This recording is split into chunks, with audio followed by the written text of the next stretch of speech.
ਮੁੱਢਲੇ ਸ਼ਬਦ। ਅੰਮ੍ਰਿਤਾ ਪ੍ਰੀਤਮ ਨੂੰ 20ਵੀਂ ਸਦੀ ਦੀ ਸਭ ਤੋਂ ਵੱਧ ਚਰਚਿਤ ਪੰਜਾਬੀ ਲੇਖਿਕਾ ਆਖਿਆ ਜਾ ਸਕਦਾ ਹੈ, ਜਿਸ ਦਾ ਸਾਹਿਤ ਭਾਰਤ ਦੀਆਂ ਵਿਸ਼ਵ ਦੀਆਂ ਕਈ ਚਰਚਿਤ ਭਾਸ਼ਾਵਾਂ ਵਿੱਚ ਅਨੁਵਾਦ ਕੀਤਾ ਜਾ ਚੁੱਕਾ ਹੈ।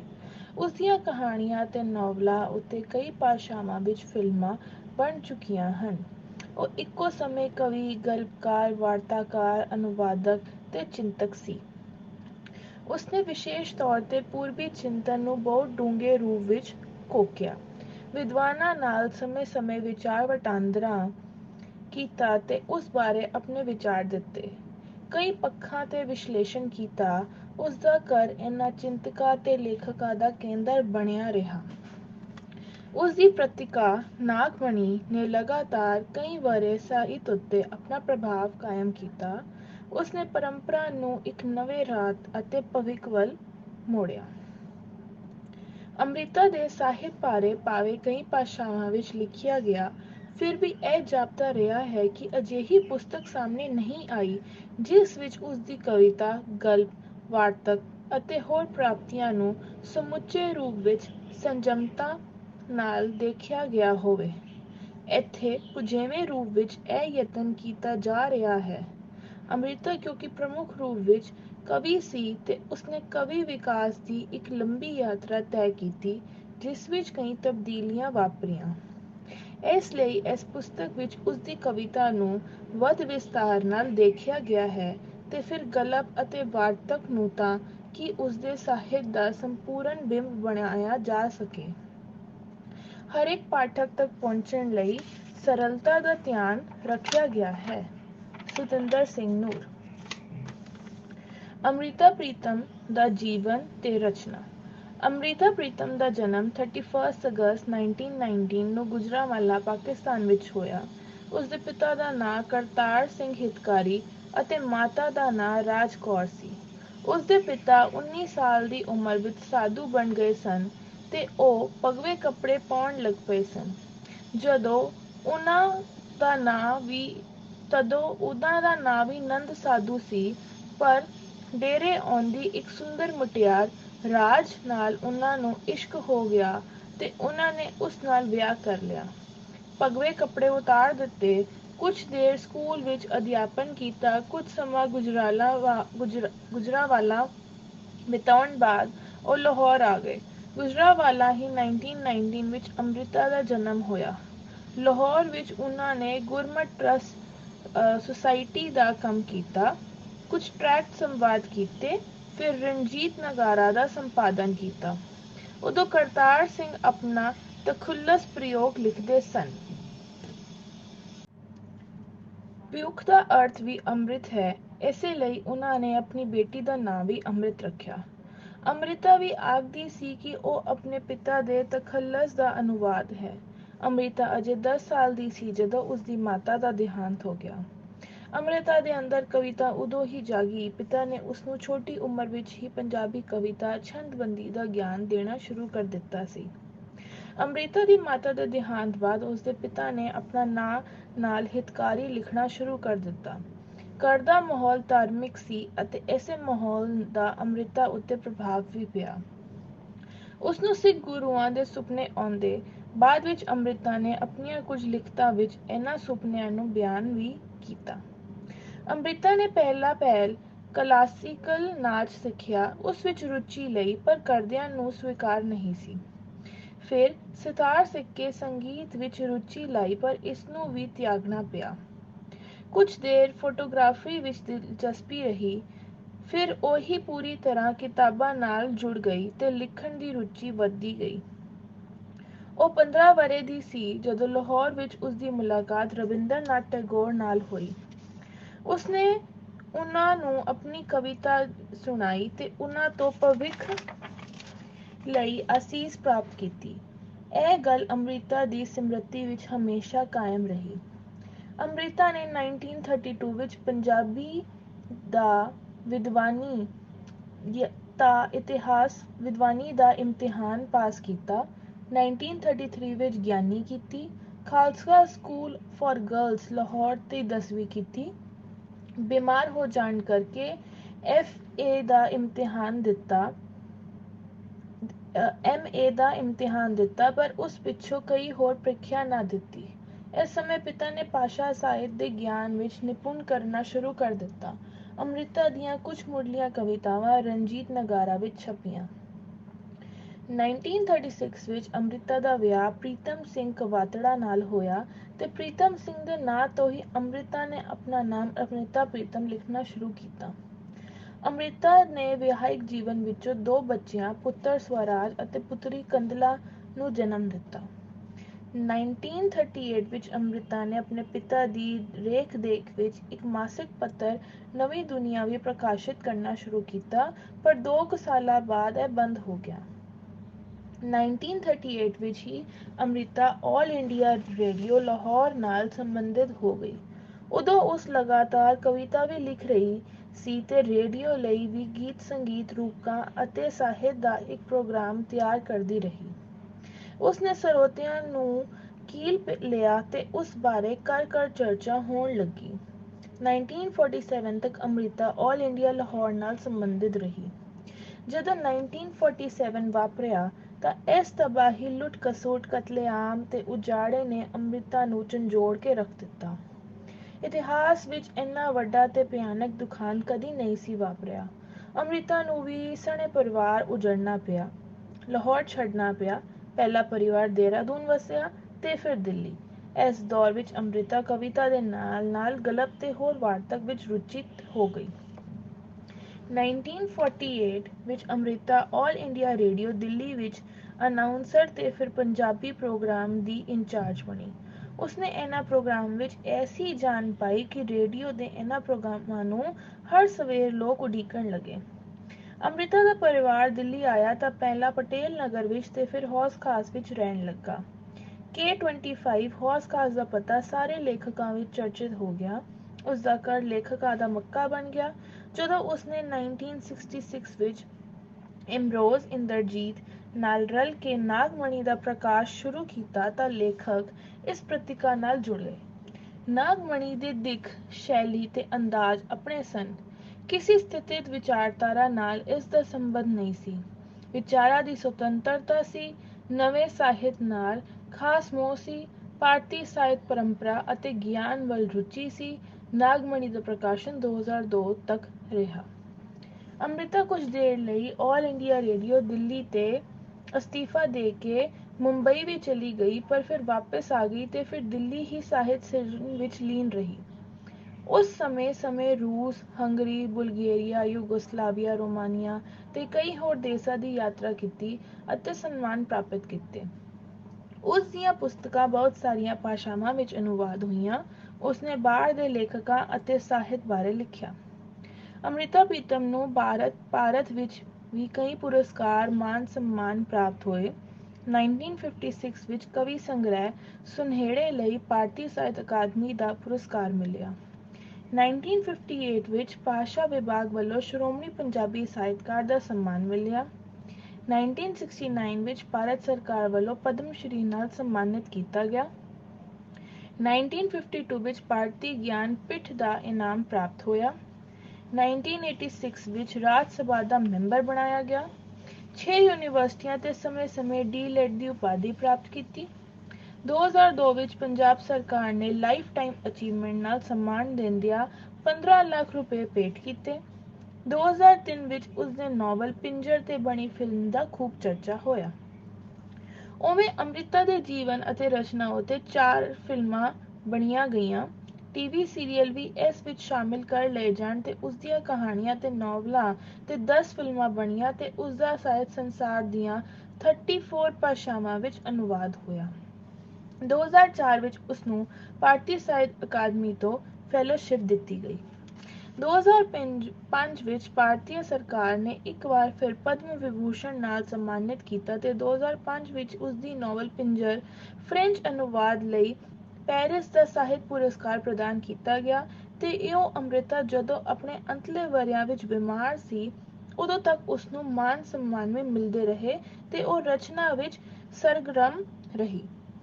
ਉਸਦਾ ਅੰਤਿਮ ਕਾਵਿ ਸੰਗ੍ਰਹਿ ਮੈਂ ਤੈਨੂੰ ਫਿਰ ਮਿਲਾਂਗੀ 2004 ਵਿੱਚ ਸਾਹਮਣੇ ਆਇਆ।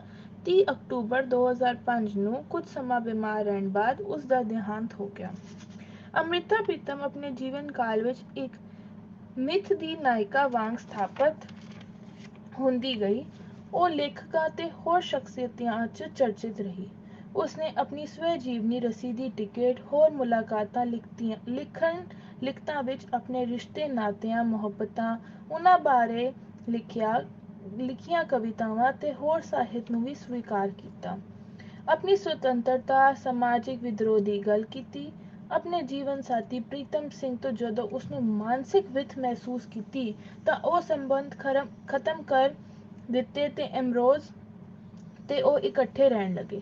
ਇਮਰੋਜ਼ ਨੇ ਉਸਨੂੰ ਅਥਾਹ ਮੁਹੱਬਤ ਦਿੱਤੀ। ਉਹ ਆਪਣੇ ਆਰਟ ਵਿੱਚ ਵੀ ਲੀਨ ਰਿਹਾ, ਨਾਗਮਣੀ ਸੰਪਾਦਨ ਕਰਨ ਵਿੱਚ ਵੀ ਹੱਥ ਵਟਾਇਆ ਅਤੇ ਅੰਮ੍ਰਿਤਾ ਦੀ ਪੂਰੀ ਸੰਭਾਲ ਵੀ ਕੀਤੀ। ਅੰਮ੍ਰਿਤਾ ਦੇ ਮਨ ਵਿੱਚ ਸਾਇਰ ਲੁਧਿਆਣਵੀ ਦੀ ਸਮ੍ਰਿਤੀ ਵੀ ਜਾਗਦੀ ਰਹੀ। ਕੁਝ ਹੋਰ ਸਮ੍ਰਿਤੀਆਂ ਵੀ ਜਾਗਦੀਆਂ ਰਹੀਆਂ। ਇਮਰੋਜ਼ ਦੇ ਮਨ ਦੀ ਵਿਸ਼ਾਲਤਾ ਅੰਮ੍ਰਿਤਾ ਦੇ ਮਨ ਨੂੰ ਹੋਰ ਨਿੱਘੀਆਂ ਕਰਦੀਆਂ ਰਹੀਆਂ ਤੇ ਉਹ ਲਗਾਤਾਰ ਸਾਹਿਤ ਸਿਰਜਣਾ ਨਾਲ ਜੁੜੀ ਰਹੀ। ਅੰਮ੍ਰਿਤਾ ਨੇ ਆਪਣੀ ਸਵੈ-ਜੀਵਨੀ ਰਸੀ ਦੀ ਟਿਕਟ ਵਿੱਚ ਲਿਖਿਆ ਸੀ, ਮੇਰੇ ਮਨ ਦੀ ਇਕੱਲਤਾ ਦਾ ਸਰਾਪ ਇਮਰੋਜ਼ ਨੇ ਤੋੜਿਆ, ਪਰ ਉਸ ਦੇ ਮੇਲ ਤੋਂ ਪਹਿਲਾਂ ਇੱਕ ਹੋਰ ਹੁਸੀਨ ਸਬਬ ਮੇਰੇ ਨਾਲ ਵਾਪਰਿਆ ਸੀ। ਇੱਕ ਬੜੇ ਹੀ ਪਾਕ ਦਿਲ ਇਨਸਾਨ ਦੀ ਦੋਸਤੀ ਮੈਨੂੰ ਮਿਲੀ। ਸਜਾਦ ਹੈਦਰ ਦੀ ਵਾਕਫੀ ਉਦੋਂ ਹੋਈ ਸੀ ਜਦੋਂ ਅਜੇ ਦੇਸ਼ ਦੀ ਵੰਡ ਨਹੀਂ ਸੀ ਹੋਈ। ਆਪਣੇ ਸਮਕਾਲੀਆਂ ਵਿੱਚੋਂ ਕਿਸੇ ਇੱਕ ਨਾਲ ਵੀ ਅਜਿਹੀ ਮੁਲਾਕਾਤ ਨਹੀਂ ਹੋਈ ਜੋ ਉਲਝਣਾਂ ਦੇ ਗਲਤਫਹਿਮੀਆਂ ਤੋਂ ਸੁਰਖੁਰ ਹੋ ਕੇ ਹੋਈ ਹੋਵੇ। ਦੋਹੀਂ ਹੱਥੀਂ ਤਕਲੀਆਂ ਵੰਡਦੀਆਂ ਸਭ ਮੁਲਾਕਾਤਾਂ ਵਿੱਚ ਸਿਰਫ ਸਜਾਦ ਦੀ ਅਜਿਹੀ ਮੁਲਾਕਾਤ ਸੀ ਜੋ ਪਹਿਲੀ ਸੀ ਤੇ ਜਿਹਦੇ ਨਾਲ ਦੋਸਤੀ ਲਫ਼ਜ਼ ਅੱਗੇ ਝਿਲਮਿਲਾਇਆ ਜਾਂਦਾ ਸੀ। ਜਦੋਂ ਲਾਹੌਰ ਸਾਂ ਤਾਂ ਅਕਸਰ ਮੁਲਾਕਾਤ ਹੁੰਦੀ ਸੀ। ਅੰਮ੍ਰਿਤਾ ਆਪਣੀ ਉਮਰ ਦੇ ਆਖਿਰਲੇ ਦਹਾਕੇ ਵਿੱਚ ਪੂਰੀ ਤਰ੍ਹਾਂ ਪੂਰਬੀ ਜਾਂ ਭਾਰਤੀ ਗਿਆਨ ਸ਼ਾਸਤਰ ਨਾਲ ਜੁੜੀ ਹੋਈ ਸੀ। ਵੱਡੇ ਜੋਤਸ਼ੀਆਂ ਅਤੇ ਭਾਰਤੀ ਗਿਆਨ ਸ਼ਾਸਤਰੀਆਂ ਲਈ ਵੀ ਉਸਦਾ ਘਰ ਅਸਲੀ ਗਿਆਨ ਕੇਂਦਰ ਸੀ। ਉਹ ਉਸ ਨਾਲ ਆ ਕੇ ਵਿਚਾਰ ਵਟਾਂਦਰਾ ਕਰਦੇ, ਨਛੱਤਰਾਂ ਦੇ ਭੇਦ ਜਾਣਦੇ। ਅੰਮ੍ਰਿਤਾ ਦੇ ਉਹਨਾਂ ਦੇ ਗਿਆਨ ਸ਼ਾਸਤਰ ਦਾ ਵੀ ਥਾਂ ਪਾਈ। ਸਾਈਂ ਬਾਬਾ ਨੂੰ ਵੀ ਆਪਣੇ ਅਵਚੇਤਨ ਤੱਕ ਰਚ ਲਿਆ। ਯਥਾਰਥ ਦੇ ਨਾਲ ਅਧਿਆਤਮ ਦੀਆਂ ਡੂੰਘੀਆਂ ਨੂੰ ਸਮਝਿਆ ਤੇ ਸੰਚਾਰਿਆ। ਇਸੇ ਲਈ ਉਹ ਪੂਰਬ ਦੀ ਆਵਾਜ਼ ਦੇ ਤੌਰ ਤੇ ਪਾਠਕਾਂ ਤੇ ਹੋਰ ਲੋਕਾਂ ਵਿੱਚ ਸਵੀਕਾਰ ਹੁੰਦੀ ਗਈ। ਅੰਮ੍ਰਿਤਾ ਪ੍ਰੀਤਮ ਦਾ ਪ੍ਰਕਾਸ਼ਿਤ ਸਾਹਿਤ। ਕਵਿਤਾ ਠੰਡੀਆਂ ਕਿਰਨਾਂ 1935, ਅੰਮ੍ਰਿਤ ਲਹਿਰਾਂ 1936, ਜਿਉਂਦਾ ਜੀਵਨ 1939, ਤ੍ਰੇਲ ਤੋਤੇ ਫੂਲ 1941, ਉਹ ਗੀਤਾਂ ਵਾਲਿਆਂ 1942, ਬਦਲਾਂ ਦੇ ਪਲ ਵਿੱਚ 1943, ਸਾਂਝ ਦੀ ਲਾਲੀ 1943, ਲੋਕ ਪੀੜ 1949, ਮੈਂ ਤਵਾਰਿਕ ਹਾਂ ਹਿੰਦ ਦੀ 1950, ਸਰਗੀ ਵੇਲਾ 1951, ਸੁਨਹਿੜੇ 1955, ਅਸ਼ੋਕਾ ਚੇਤੀ 1957, ਕਸਤੂਰੀ 1959, ਨਾਗਮਣੀ 1964, ਨਵੀਂ ਸਵੇਰ 1968, ਛੇ ਰੁੱਤਾਂ 1969, ਕਾਗਜ਼ ਤੇ ਕੈਨਵਸ 1970, ਮੈਂ ਜੰਮਾ ਤੂੰ 1977, ਮੈਂ ਤੈਨੂੰ ਫਿਰ ਮਿਲਾਂਗੀ 2004,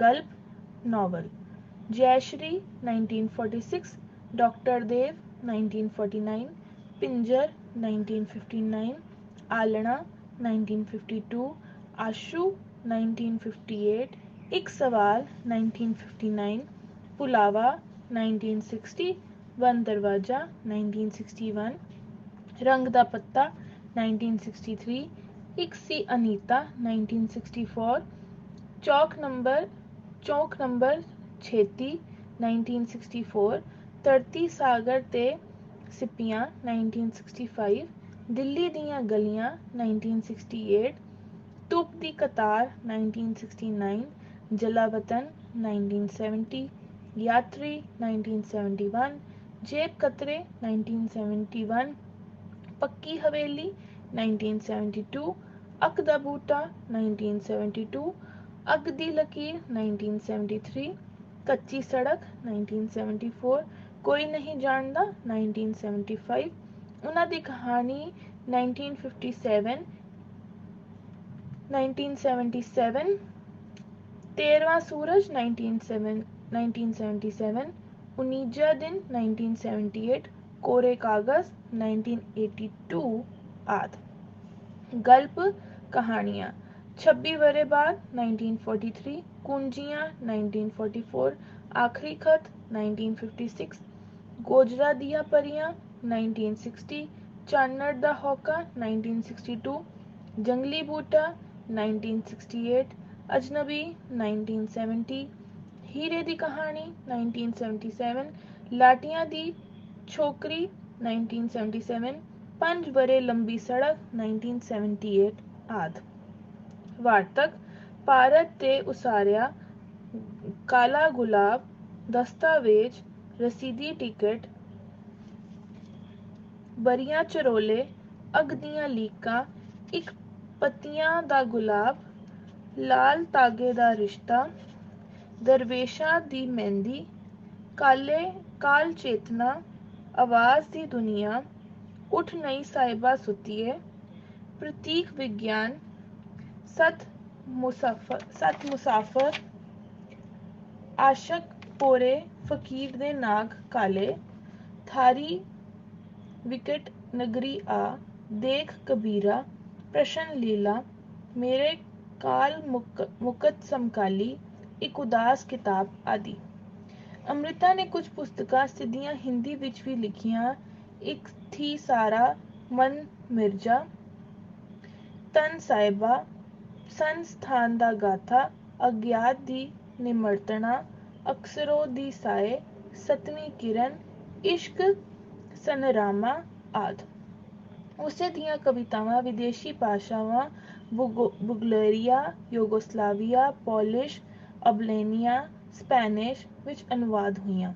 ਰਸੀਦੀ ਟਿਕਟ ਦਾ ਅਨੁਵਾਦ ਫ੍ਰੈਂਚ ਵਿੱਚ, ਨਾਵਲ ਪਿੰਜਰ ਦਾ ਅਨੁਵਾਦ ਫ੍ਰੈਂਚ ਤੇ ਯੂਗੋਸਲਾਵੀਆ ਵਿੱਚ ਹੋਇਆ। ਭਾਰਤੀ ਤੇ ਏਸ਼ੀਆ ਦੀਆਂ ਭਾਸ਼ਾਵਾਂ ਵਿੱਚ ਉਸਦਾ ਸਾਹਿਤ ਬੰਗਾਲੀ, ਮਰਾਠੀ, ਗੁਜਰਾਤੀ, ਮਲਿਆਲਮ, ਕੰਨੜ, ਸਿੰਧੀ, ਅਸਾਮੀ, ਉੜੀਆ, ਹਿੰਦੀ, ਉਰਦੂ ਆਦਿ ਵਿੱਚ ਅਨੁਵਾਦ ਹੋਇਆ। ਇਹ ਸਾਹਿਤ ਲਗਭਗ ਹਰ ਭਾਸ਼ਾ ਵਿੱਚ ਹੀ ਮਕਬੂਲ ਹੋਇਆ।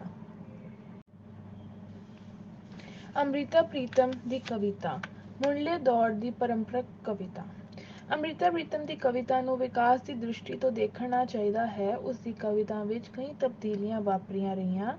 ਉਸ ਦਾ ਪਹਿਲਾ ਕਵੀ ਸੰਗ੍ਰਹਿ ਠੰਡੀਆਂ ਕਿਰਨਾਂ 1935 ਵਿੱਚ ਪ੍ਰਕਾਸ਼ਿਤ ਹੋਇਆ। ਉਦੋਂ ਉਹ 16ਵਾਂ ਵਰੇ ਵਿੱਚ ਸੀ ਤੇ ਉਸ ਦੇ ਆਲੇ ਦੁਆਲੇ ਜਾਂ ਘਰ ਦਾ ਮਾਹੌਲ ਧਾਰਮਿਕ ਤੇ ਪਰੰਪਰਕ ਸੀ। ਉਸ ਸਮੇਂ ਦੀਆਂ ਕਵਿਤਾ ਉੱਤੇ ਸਮਕਾਲੀਆਂ ਚ ਭਾਈ ਵੀਰ ਸਿੰਘ, ਧਨੀ ਰਾਮ ਚਾਤ੍ਰਿਕ ਆਦਿ ਕਵੀਆਂ ਦਾ ਪ੍ਰਭਾਵ ਸੀ। ਇਸ ਕਵਿਤਾ ਦੇ ਸੁਰ ਅਧਿਆਤਮਕ, ਰਹੱਸਵਾਦ ਅਤੇ ਨੈਤਿਕ ਸੰਚਾਰ ਵਾਲੇ ਸੀ। ਰੋਮਾਨੀ ਕਵਿਤਾ ਦੀ ਪਰੰਪਰਾ ਮੱਧਕਾਲ ਤੋਂ ਹੀ ਹੋ ਰਹੀ ਸੀ। ਅੰਮ੍ਰਿਤਾ ਤੇ ਉਸਦੇ ਪਿਤਾ ਦੀ ਸਿੱਖਿਆ ਦਾ ਡੂੰਘਾ ਪ੍ਰਭਾਵ ਸੀ। ਉਸਦੀ ਕਵਿਤਾ ਵਿੱਚ ਇੰਨੇ ਸਾਰੇ ਪ੍ਰਭਾਵ ਚ ਉਘੜ ਰਹੀ ਸੀ। ਕਾਵਿ ਭਾਸ਼ਾ ਵੀ ਉਸੇ ਪਿਛੋਕੜ ਚ ਬਣ ਰਹੀ ਸੀ। ਅੰਮ੍ਰਿਤਾ ਦੀ ਕਵਿਤਾ ਵਿੱਚ ਇੱਕ ਨੈਤਿਕ ਸੰਬੰਧਨ ਸੀ। ਉਹ ਆਰੰਭ ਤੋਂ ਹੀ ਨਾਰੀ ਬਾਰੇ ਸੋਚਦੀ ਸੀ, ਉਸਦੇ ਆਦਰਸ਼ਾਂ ਬਾਰੇ, ਉਸਦੇ ਵਿਚਾਰਾਂ ਤੇ ਯਥਾਰਥ ਬਾਰੇ। ਉਹ ਨਾਰੀ ਦੇ ਪਰੰਪਰਕ ਚਰਿੱਤਰ ਦੀ ਉਸ ਸਮੇਂ ਵਧੇਰੀ ਕਾਇਲ ਸੀ। ਅੱਗੇ ਵਾਂਗਰਾਂ ਨਾਰੀਆਂ ਹੋਣ ਜੇਕਰ, ਹੋਵੇ ਅੱਜ ਫਿਰ ਮੁਖੀ ਸੰਸਾਰ ਮੁੜ ਕੇ। ਦੁੱਖ ਦੇਸ਼ ਦੇ ਇਸ ਤਰ੍ਹਾਂ ਦਫਾ ਹੋਵਣ, ਮੂੰਹ ਵੇਖਿਆ ਨਾ ਦੂਜੀ ਵਾਰ ਮੁੜ ਕੇ। ਫੋਕੀ ਛੱਡ ਸ਼ੁਕੀਨੀ ਨੂੰ ਪਰਾਂ ਸੁੱਟਣ, ਅੱਗੇ ਵੰਗਰਾਂ ਹੋਣ ਤਿਆਰ ਮੁੜ ਕੇ। ਜੀਵਨ ਜਿਸ ਤਰ੍ਹਾਂ ਸੀ ਪਿੱਛੋਂ ਨਾਰੀਆਂ ਦਾ, ਮਿਹਰ ਕਰੇ ਤਾਂ ਦੇਵੇ ਦਾਤਾਰ ਮੁੜ ਕੇ। ਅੰਮ੍ਰਿਤਾ ਇਹ ਕਵਿਤਾਵਾਂ ਉਦੋਂ ਸਟੇਜ ਤੇ ਵੀ ਪੇਸ਼ ਕਰਦੀ ਸੀ। ਦੇਸ਼ ਵਿੱਚ ਆਜ਼ਾਦੀ ਲਹਿਰ, ਹੋਰ ਸਮਾਜਿਕ, ਧਾਰਮਿਕ ਤੇ ਰਾਜਨੀਤਿਕ ਲਹਿਰ ਦਾ ਮਾਹੌਲ ਸੀ। ਅੰਗਰੇਜ਼, ਹਿੰਦੂ, ਸਿੱਖ, ਮੁਸਲਮਾਨ ਵਿੱਚ ਫਿਰੂ ਵੰਡ ਪਾ ਕੇ ਇਹਨਾਂ ਲਹਿਰਾਂ ਨੂੰ ਕਮਜ਼ੋਰ ਕਰਨਾ ਚਾਹੁੰਦੇ ਸੀ। ਆਜ਼ਾਦੀ ਲਹਿਰ ਕਮਜ਼ੋਰ ਹੋਣ ਤੇ ਸਾਮਰਾਜ ਹੋਰ ਸਥਾਪਿਤ ਹੁੰਦਾ ਸੀ। ਅੰਮ੍ਰਿਤਾ ਨੇ ਇਸ ਬਾਰੇ ਸੰਬੰਧੀ ਸੁਰ ਵਿੱਚ ਆਖਿਆ, ਮੁਸਲਮਾਨ ਇਹ ਵੈਰ ਵਿਰੋਧ ਛੱਡਣ, ਅੱਗੇ ਵਸਤੇ ਖਾਣ ਕੁਰਾਨ ਦੀ ਸੌਂ। ਹਿੰਦੂ ਭਾਈ ਵੀ ਦਿਲੋਂ ਦੇਵਨ ਕੱਢਣ ਦਵੇਖ ਕੱਢਣ, ਸਿਰ ਤੇ ਚੁੱਕ ਕੇ ਵੇਦ ਪੁਰਾਣ ਦੀ ਸੌ। ਸਿੱਖ ਸਾਰਿਆਂ ਨਾਲ ਪਿਆਰ ਰੱਖਦਾ, ਇਹ ਵੀ ਆਖ ਕੇ ਉਸ ਭਗਵਾਨ ਦੀ ਸਹੁੰ, ਇੱਕ ਦੂਜੇ ਨੂੰ ਭੈਣ ਭਰਾ ਸਮਝਣ, ਦਿਲੋਂ ਖਾ ਕੇ ਲੈਣ ਪ੍ਰਾਣ ਦੀ ਸੌ। ਫੇਰ ਸਫਲਤਾ ਚੁੰਮੇਗੀ ਪੈਰੀ ਆ ਕੇ, ਕੋਈ ਨਾ ਰਹੇਗਾ ਦੁੱਖ ਕਲੇਸ਼ ਸਾਡਾ। ਅੰਮ੍ਰਿਤਾ ਫਿਰ ਇਹ ਪੱਕਾ ਯਕੀਨ ਹੈ ਸਮਝੋ, ਮਾਤ ਕਰੇਗਾ ਸਵਰਗ ਨੂੰ ਦੇਸ਼ ਸਾਡਾ। ਉਦੋਂ ਉਹ ਬਹੁਤ ਸਾਰੀਆਂ ਕਵਿਤਾਵਾਂ, ਬੈਂਤ ਜਾਂ ਹੋਰ ਪਰੰਪਰਕ ਛੰਦਾਂ ਵਿੱਚ ਲਿਖ ਰਹੀ ਸੀ। 1936 ਵਿੱਚ ਉਸਦਾ ਦੂਜਾ ਕਾਵਿ ਸੰਗ੍ਰਹਿ ਅੰਮ੍ਰਿਤ ਲਹਿਰਾ ਸਾਹਮਣੇ ਆਇਆ। ਇਸ ਸੰਗ੍ਰਹਿ ਦੇ ਨਾਲ ਨਾਲ ਉਹ ਆਪਣੇ ਪਹਿਲੇ ਦੌਰ ਵਿੱਚ ਵਧੇਰੇ ਚਰਚਾ ਰਹੀ। ਇਸ ਪੁਸਤਕ ਦੇ ਮੁਖਬੰਦ ਧਨੀ ਰਾਮ ਚਾਤ੍ਰਿਕ, ਭਾਈ ਕਾਨ੍ਹ ਸਿੰਘ ਨਾਭਾ ਅਤੇ ਅੰਮ੍ਰਿਤਾ ਦੇ ਪਿਤਾ ਕਰਤਾਰ ਸਿੰਘ ਹਿਤਕਾਰੀ ਨੇ ਲਿਖੇ। ਉਹਨਾਂ ਨੇ ਇਸ ਕਵਿਤਾਵਾਂ ਨੂੰ ਵਡਿਆਇਆ। ਧਨੀ ਰਾਮ ਚਾਤ੍ਰਿਕ ਨੇ ਲਿਖਿਆ, ਅੰਮ੍ਰਿਤ ਲਹਿਰਾ ਸੁਧਰੇ ਹੋਏ ਖਿਆਲਾਂ ਦਾ ਭੰਡਾਰ ਹੈ। ਬੇਮਤਲਬੀ ਤੁਕਬੰਦੀ ਨਹੀਂ, ਹਰ ਗੱਲ ਵਿੱਚ ਕੋਈ ਨਾ ਕੋਈ ਰਹੱਸ ਹੈ। ਅੰਮ੍ਰਿਤਾ ਨੇ ਪਰੰਪਰਕ ਕਵਿਤਾਵਾਂ ਵਾਂਗ ਇਸ ਪੁਸਤਕ ਨੂੰ ਧਾਰਮਿਕ ਵਿਸ਼ਵਾਸ ਨਾਲ, ਮੰਗਲਾਚਰਨ ਨਾਲ ਸ਼ੁਰੂ ਕੀਤਾ। ਮੇਰੇ ਮਨ ਨੇ ਇਹੋ ਯਕੀਨ ਕੀਤਾ, ਕਲਪ ਬਿਰਛਾ ਸੱਚ ਸਿਰਜਣਹਾਰ ਦਾ ਨਾਂ, ਹਰ ਇੱਕ ਦੀ ਕਰੇ ਮੁਰਾਦ ਪੂਰੀ, ਕਾਮਧੇਨ ਹੈ ਉਹ ਕਰਤਾਰ ਦਾ ਨਾਂ। ਮੂੰਹੋਂ ਮੰਗੀਏ ਜੇ ਉਹੀ ਦਾਤ ਮਿਲਦੀ, ਚਿੰਤਾਮਣੀ ਹੈ ਉਸ ਨਿਰੰਕਾਰ ਦਾ ਨਾਂ। ਅੰਮ੍ਰਿਤ ਨਾਸ਼ ਹੋਵੇ ਵਿਘਨ ਸਾਰਿਆਂ ਦਾ, ਇਸ ਵਾਸਤੇ ਲਿਆ ਦਾਤਾਰ ਦਾ ਨਾਂ। ਕਰਤਾਰ ਸਿੰਘ ਹਿਤਕਾਰੀ ਨੇ ਇਹ ਜ਼ਿਕਰ ਕੀਤਾ ਸੀ ਕਿ ਅੰਮ੍ਰਿਤਾ ਨੇ 1935 ਵਿੱਚ ਜਦੋਂ ਡਲਹੌਜ਼ੀ ਗਈ ਤਾਂ ਉੱਥੇ 3 ਕੁ ਮਹੀਨੇ ਕੁਦਰਤੀ ਨਜ਼ਾਰਿਆਂ ਵਿੱਚ ਬੈਠ ਕੇ ਜੋ ਕਵਿਤਾ ਲਿਖੀ, ਉਸਦਾ ਸਿੱਟਾ ਅੰਮ੍ਰਿਤ ਲਹਿਰਾ ਹੈ। ਜੋ ਅੰਮ੍ਰਿਤ ਇਹ ਕਵੀ ਲਿਖਦਿਆਂ ਵੀ ਭਾਈ ਵੀਰ ਸਿੰਘ, ਧਨੀ ਰਾਮ ਚਾਤ੍ਰਿਕ ਅਤੇ ਹੋਰ ਪਿਛਲੇ ਕਵੀਆਂ ਦੀ ਡੂੰਘੀ ਤਰ੍ਹਾਂ ਪ੍ਰਭਾਵਿਤ ਸੀ। ਉਸਨੇ ਪੰਜਾਬੀ ਬੋਲੀ, ਪੰਜਾਬੀ ਮਾਤ ਬਾਰੇ ਛੋਟੀਆਂ ਕਵਿਤਾਵਾਂ ਵੀ ਕੁਝ ਲੰਮੇਰੇ। ਇੱਕ ਕਵਿਤਾ ਲਿਖੀ ਜਿਸ ਵਿੱਚ ਉਸਨੇ ਕਵੀਆਂ ਦੇ ਉਹਨਾਂ ਦੀ ਵਿਸ਼ੇਸ਼ਤਾ ਦੀ ਇੱਕ ਸੂਚੀ ਪੇਸ਼ ਕੀਤੀ। ਟੋਲਾ ਐਸਾ ਇੱਕ ਲੰਘਦਾ ਵੇਖਿਆ ਮੈਂ, ਪਿਆ ਕੂੰਜੇ ਦੇ ਵਾਂਗ ਕੁਰਲਾਉਂਦਾ ਸੀ ਉਹ, ਲੱਗਾ ਹੋਇਆ ਸੀ ਅੱਗੇ ਜੋ ਸਾਰਿਆਂ ਤੋਂ, ਭਾਂਡੇ ਦਰਦ ਵਾਲੇ ਵਹਿਣ ਪਾਂਦਾ ਸੀ ਜੋ। ਲੋਕੀ ਨਾਮ ਉਹਦਾ ਵਾਰਿਸ ਸ਼ਾਹ ਆਖਣ, ਪਿਆ ਲਹੂ ਦੇ ਹੰਝੂ ਵਗਾਉਂਦਾ ਸੀ ਉਹ, ਭੁੱਬਾ ਮਾਰ ਕੇ ਦੁੱਖ ਦੇ ਨਾਲ ਰੋਵੇ, ਵੇਖਣ ਵਾਲਿਆਂ ਤਾਈਂ ਰਵਾਉਂਦਾ ਸੀ ਉਹ। ਉਸਦੇ ਮਗਰੋਂ ਰੋਂਦਾ ਮਕਬੂਲ ਹੋਇਆ ਡਿੱਠਾ, ਉਹ ਵੀ ਕਹਿਰ ਨਾ ਕਿਰਾਏ ਪਈ ਜਾਂਦਾ। ਬਰਖੁਰਦਾਰ ਹਾਫ਼ਿਜ਼ ਪਿੱਛੋਂ ਆ ਰਿਹਾ ਸੀ, ਪੱਥਰ ਦਿਲਾਂ ਨੂੰ ਮੋਮ ਬਣਾਈ ਜਾਂਦਾ।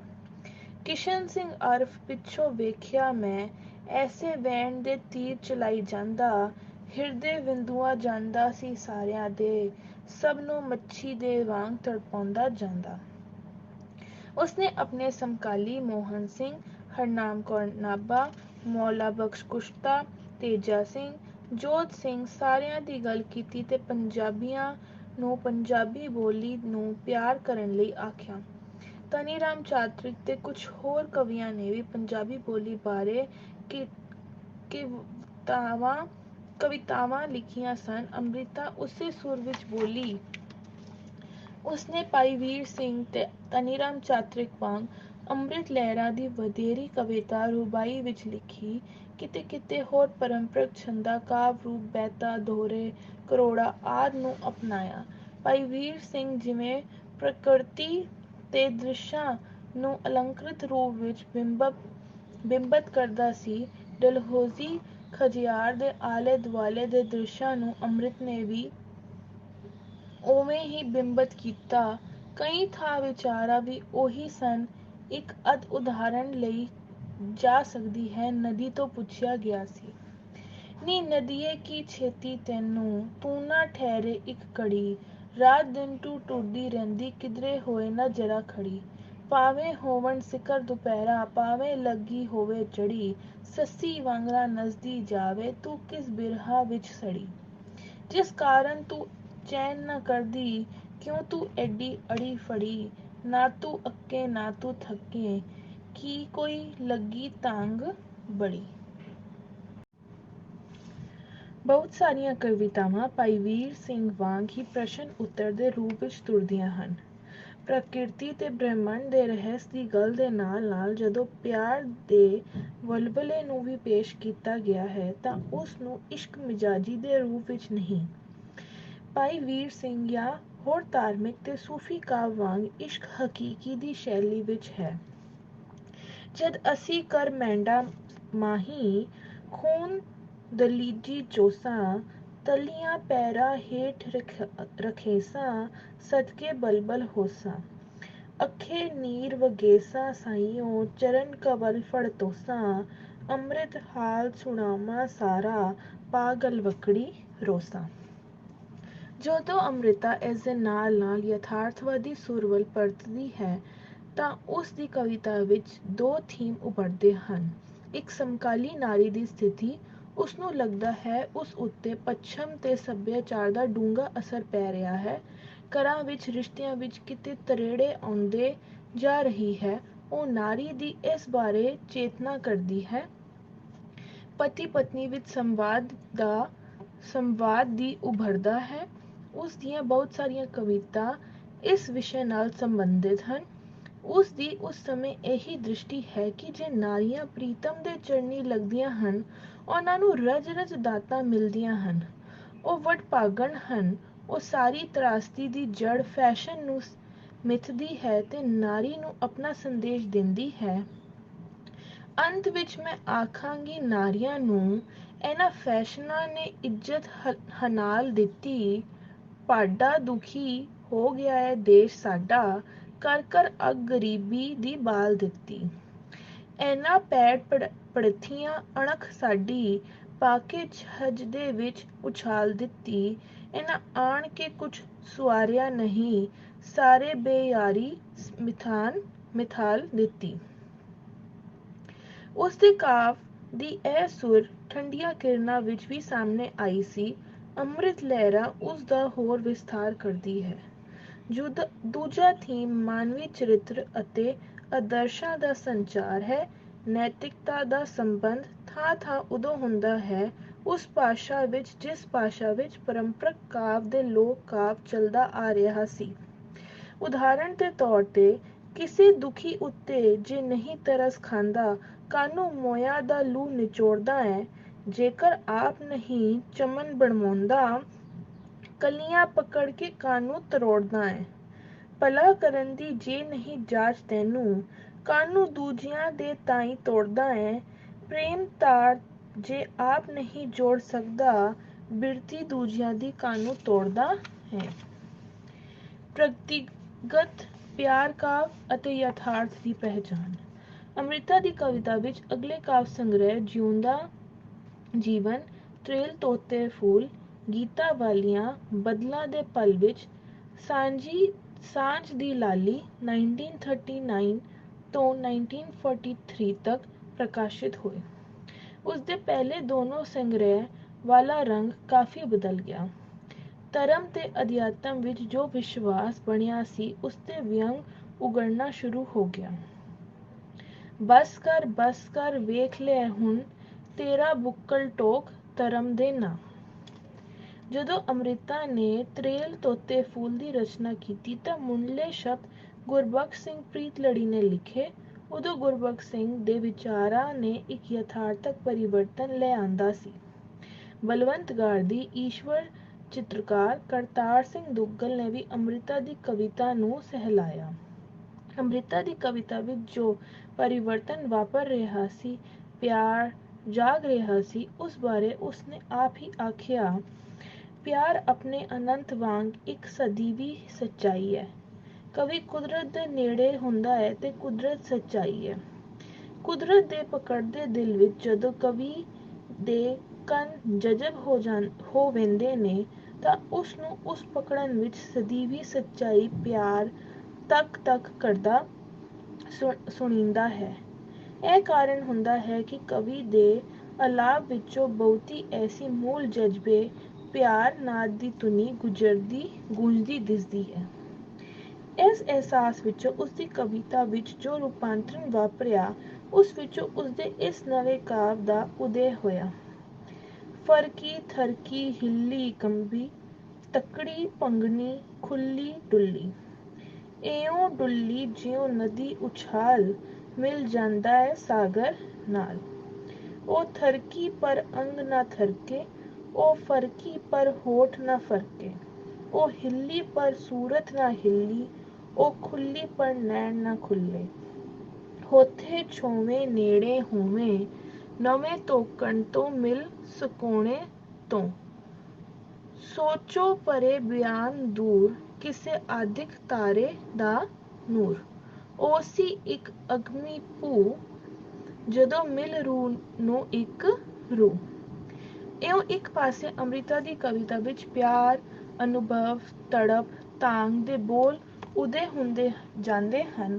ਨਾਰੀ ਦਾ ਅਸਤਿਤਵ ਉਸ ਤਾਂਘ ਨਾਲ ਜੁੜਦਾ ਜਾਂਦਾ ਹੈ। ਨਾਰੀ ਦਾ ਬਿੰਬ ਉਸਦੀ ਕਵਿਤਾ ਵਿੱਚ ਕਈ ਤਰ੍ਹਾਂ ਉਭਰਨਾ ਸ਼ੁਰੂ ਹੁੰਦਾ ਹੈ, ਭਾਵੇਂ ਉਹ ਅੰਮੜੀ ਦੇ ਵਿਹੜੇ ਦੀ ਗੱਲ ਕਰ ਰਹੀ ਹੋਵੇ, ਭਾਵੇਂ ਬੱਚਿਆਂ ਦੀ ਕੋਮਲਤਾ ਤੇ ਮਮਤਾ ਦੀ, ਭਾਵੇਂ ਪ੍ਰੇਮੀ ਦੀ। ਨਾਰੀ ਦੀ ਭਾਵਨਾ ਉਸਦੇ ਕਾਵਿ ਦਾ ਕੇਂਦਰ ਵਿੱਚ ਰਹਿੰਦੀ ਹੈ। ਜਦੋਂ ਉਹ ਆਪਣੇ ਪਿਆਰ ਨੂੰ ਪਰਿਭਾਸ਼ਿਤ ਵੀ ਕਰਨ ਲੱਗਦੀ ਹੈ, ਤਾਂ ਨਾਰੀ ਦਾ ਪੂਰਾ ਅਸਤਿਤਵ ਉਸਦੀ ਸੋਚ ਵਿੱਚ ਹੈ। ਮੈਂ ਤੈਨੂੰ ਪਿਆਰ ਕਰਦੀ ਹਾਂ, ਪਰ ਲੋਕ ਪੁੱਛਦੇ ਨੇ ਕਿਹੋ ਜਿਹਾ ਪਿਆਰ। ਮੈਂ ਨਹੀਂ ਜਾਣਦੀ ਇਹ ਪਿਆਰ ਕਿਹੋ ਜਿਹਾ ਹੈ। ਸ਼ਾਇਦ ਜਿਵੇਂ ਭੈਣ ਭਾਈ ਨੂੰ, ਜਿਵੇਂ ਪੁੱਤਰੀ ਪਿਤਾ ਨੂੰ, ਜਿਵੇਂ ਪ੍ਰੇਮਿਕਾ ਪ੍ਰੀਤਮ ਨੂੰ, ਤੇ ਜਿਵੇਂ ਮਾਤਾ ਦਿਲ ਟੁਕੜੇ ਨੂੰ। ਪਰ ਇਤਨਾ ਜਾਣਦੀ ਹਾਂ ਕਿ ਪ੍ਰੇਮ, ਮੇਰਾ ਪ੍ਰੇਮ, ਨਿਰਸਵਾਰਥ, ਨਿਰਲੋਭ ਤੇ ਨਿਰਮੰਗ ਹੈ। ਹੁਣ ਉਹ ਪਰੰਪਰਕ ਛੰਦਾਂ ਤੋਂ ਅਗੇਰੇ ਜਾਂ ਤਾਂ ਖੁੱਲੀ ਕਵਿਤਾ ਲਿਖ ਰਹੀ ਸੀ, ਜਾਂ ਛੰਦਬੱਧ ਪਰ ਕਿਸੇ ਨਿਸ਼ਚਿਤ ਛੰਦ ਵਿੱਚ ਨਹੀਂ, ਤੇ ਜਾਂ ਉਹ ਲੋਕ ਲੀਹਾਂ ਤੇ ਲੋਕ ਕਾਵਿ ਤੋਂ ਕਾਵਿ ਦੀ ਭਾਸ਼ਾ ਦੇ ਅੰਦਾਜ਼ ਲੈ ਰਹੀ ਸੀ। ਨੀ ਕੁੜੀਏ ਮੁਟਿਆਰੇ, ਪੀਂਘ ਝੂਟਦੀ ਏਂ, ਤੇਰੇ ਝੁਮਕੇ ਲੈਣ ਹੁਲਾਰੇ, ਗਲ ਗੁਲਾਬੀ ਹੋਠ ਉਨਾਬੀ, ਮੱਥਾ ਲਿਸ਼ਕੇ ਮਾਰੇ, ਦੋ ਸੋਹਣੀ ਦੇ ਨੈਣ ਚਮਕਦੇ, ਜਿਉਂ ਅਸਮਾਨੀ ਤਾਰੇ। ਉਹ ਗੀਤਾਂ ਵਾਲਿਆਂ ਚਾਕ ਜਰਾ ਇਸ ਸ਼ਾਇਰ ਕੁੜੀ ਦੀ ਨੈਣਾਂ ਵਿੱਚ ਤੇ ਰੋਮਾਨੀ ਬੋਲਾਂ ਦੇ ਅਗੋਰੇ ਉਸਦੀ ਕਵਿਤਾ ਵਿੱਚ ਇੱਕ ਬੌਧਿਕ ਅੰਦਾਜ਼ ਘੁਲ ਰਿਹਾ ਸੀ। ਉਹ ਡੂੰਘੀਆਂ ਗੱਲਾਂ ਕਰਨ ਲੱਗੀ ਸੀ। ਜੇ ਮੋਹਨ ਸਿੰਘ ਦੇ ਦੋ ਜੀਵਨ ਮੈਂ ਜੀਵਾਂ, ਅੱਧ ਹਨੇਰਾ ਅੱਧਾ ਸਵੇਰਾ ਕਹਿ ਕੇ ਬੌਧਿਕ ਸ਼ੈਲੀ ਵਿੱਚ ਗੱਲ ਕੀਤੀ ਸੀ, ਤਾਂ ਅੰਮ੍ਰਿਤਾ ਨੇ ਉਸ ਬੌਧਿਕ ਅੰਦਾਜ਼ ਵਿੱਚ ਦੋ ਜੀਵਨ ਦੇ ਕੁੱਟ ਲਿਖੀ ਸੀ। ਜ਼ਿੰਦਗੀ ਦੇ ਬੁੱਲ੍ਹਾਂ ਨੂੰ ਲੱਗਦੇ ਦੋ ਜੀਵਨ ਦੇ ਕੁੱਟ, ਇੱਕ ਕੁੱਟ ਕਦੇ ਐਸਾ ਲੱਗੇ, ਹੱਥ ਨਾ ਛੱਡਣ ਪਿਆਲਾ, ਤੇ ਬੁੱਲ੍ਹ ਨਾ ਛੱਡਣ ਕੁੱਟ।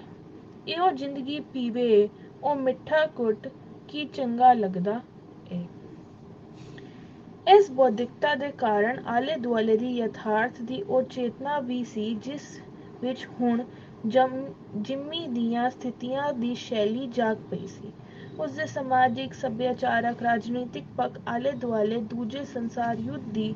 ਉਸਨੇ ਆਖਿਆ, ਗੀਤ ਮੇਰੇ ਇਹ ਗੀਤ ਜਿੰਮੀ ਦੇ, ਉੱਡਣ ਨਾ ਖੰਭ ਦੀ ਚਾਲ, ਉੱਡਦਿਆਂ ਦੇ ਪੱਲਾ ਅੜ ਅੜ ਜਾਂਦੇ, ਧਰਤੀ ਤੇ ਕੰਡਿਆਂ ਨਾਲ। ਧਰਤੀ ਦੀ ਜੰਮੀ ਮੈਂ ਧਰਤੀ ਤੇ ਜਾਈ, ਤੇ ਮੇਰੀ ਧਰਤੀ ਦੁੱਖਾਂ ਨਾਲ ਨਾਲ, ਤਰਤ ਅੰਮੜੀ ਨੂੰ ਇੰਜ ਛੱਡ ਕੇ, ਉੱਡਾਂ ਮੈਂ ਕਿਹੜੇ ਹਾਲ। ਇਸੇ ਅਨੁਭਵ 'ਚ ਉਹ ਸਾਂਝ ਦੀ ਲਾਲੀ ਵਿੱਚ ਬੋਲੀ ਸੀ, ਧਰਤੀ ਦੀ ਸੱਭਿਅਤਾ ਬੇਹਾਲ ਸਨ। ਉਹ ਨਾਨਕ, ਬੁੱਧ, ਲੈਨਿਨ, ਗਾਂਧੀ, ਇਕਬਾਲ, ਟੈਗੋਰ, ਸ਼ੇਕਸਪੀਅਰ, ਦਾਤੇ ਦੇ ਬੋਲਾਂ ਅਤੇ ਰਾਗ ਦੀ ਤਲਾਸ਼ ਵਿੱਚ ਸੀ। ਧਰਤੀ ਲਾਲੋ ਲਾਲ, ਸੱਭਿਅਤਾ ਬੇਹਾਲ, ਮਨੁੱਖਤਾ ਪਈ ਨਡਾਲ, ਤੇ ਧਰਮ ਪਿਆ ਚੌਫਾਲ। ਫਿਰ ਸਦੀਆਂ ਪਿੱਛੋਂ ਕੋਈ ਨਾਨਕ ਪ੍ਰਗਟੇ, ਤਾਂ ਜੋ ਜ਼ੁਲਮ ਲਹੂ ਲਹੂ ਹੋਵੇ, ਤੇ ਹੱਕ ਵਿੱਚ ਦੁੱਧ ਉਤਰੇ। ਉਮਰਾਂ ਪਿੱਛੇ ਕੋਈ ਬੁੱਤ ਜਨਮੇ ਤੇ ਡਿੱਗੀ ਟਿੱਠੀ ਪਈ ਸ਼ਾਂਤੀ ਸੂਰਤ ਰੁੱਤਾਂ ਕੂ ਪਰਤੇ। ਅੰਮ੍ਰਿਤਾ ਇਸ ਦੌਰ ਵਿੱਚ ਇੱਕ ਪਾਸੇ ਅਜਿਹੀ ਯਥਾਰਥ ਦੇ ਨੇੜੇ ਆਈ, ਦੂਜੇ ਪਾਸੇ ਉਸ ਦੀਆਂ ਪਿਆਰ ਕਵਿਤਾਵਾਂ ਤੇ ਵੀ ਬੌਧਿਕ ਦਾ ਪ੍ਰਭਾਵ ਪਿਆ। ਉਸਨੇ ਮੇਘਦੂਤ ਵਰਗੀਆਂ ਕਵਿਤਾ ਲਿਖੀਆਂ, ਜਿਸ ਵਿੱਚ ਸਿਰਜਣਾ ਦੀ ਮਿਥਿਕ ਵਿਧੀ ਵਾਂਗ ਉਹ ਪਿਆਰ ਭਾਵਾਂ ਦਾ ਪ੍ਰਭਾਵਸ਼ਾਲੀ ਪ੍ਰਗਟ ਕਰਨ ਲੱਗੀ। ਨਾ ਮੈਂ ਰਹਿੰਦੀ ਅਲਗਪੁਰੀ ਵਿੱਚ ਤੇ ਨਾ ਮੇਰੀ ਮਹਿਲੀ ਤਸਵੀਰ ਇੰਦਰਪੁਨਸ਼ ਜਿਹੀਆਂ। ਉਹ ਕਵਿਤਾ ਵਿੱਚ ਕਾਵਿ ਭਾਸ਼ਾ ਦੀ ਖੂਬਸੂਰਤੀ, ਸਹਿਜ ਸੁਹਜੇ ਵੱਲੋਂ ਚੇਤਨਾ ਹੋ ਰਹੀ ਸੀ। ਖੁੱਲ੍ਹੀ ਕਵਿਤਾ, ਛੰਦਬੱਧ ਕਵਿਤਾ ਦੇ ਨਾਲ-ਨਾਲ ਉਸਦੇ ਕਈ ਪ੍ਰਗੀਤ ਇਸ ਦੌਰ ਵਿੱਚ ਹੀ ਸਾਹਮਣੇ ਆ ਗਏ ਸਨ, ਜਿਨ੍ਹਾਂ ਨੂੰ ਕਈ ਵਾਰ ਉਸਨੇ ਬਾਅਦ ਦੇ ਸੰਗ੍ਰਹਿਾਂ ਵਿੱਚ ਵੀ ਦੁਹਰਾਇਆ। ਉਵੇਂ ਤਾਂ ਪ੍ਰਗੀਤਤਾ ਉਸਦੇ ਬਾਕੀ ਕਵਿਤਾ ਵਿੱਚ ਵੀ ਖੁੱਲ੍ਹੀ ਹੋਈ ਸੀ, ਪਰ ਅਜਿਹੇ ਪ੍ਰਗੀਤ ਉਸ ਸਮੇਂ ਦੀ ਚਰਚਿਤ ਹੋ ਗਏ ਸਨ। ਨਿੰਮੀ ਨਿੰਮੀ ਤਾਰਿਆਂ ਦੀ ਲੋ, ਚੰਨ ਭਾਵੇਂ ਨਾ ਜਾਗੇ ਬਦਲਿਆ, ਪੋਲੀ ਜਹੀ ਖਲੋ, ਪਲਕ ਨਾ ਚਮਕ ਅੱਖੀਓਂ, ਕਿਤੇ ਖੜਕ ਨਾ ਜਾਵੇ ਉਹ, ਹੌਲੀ ਹੌਲੀ ਧੜਕੇ ਕਲੇਜੇ, ਮਤ ਕੋਈ ਸੁਣਦਾ ਹੋ।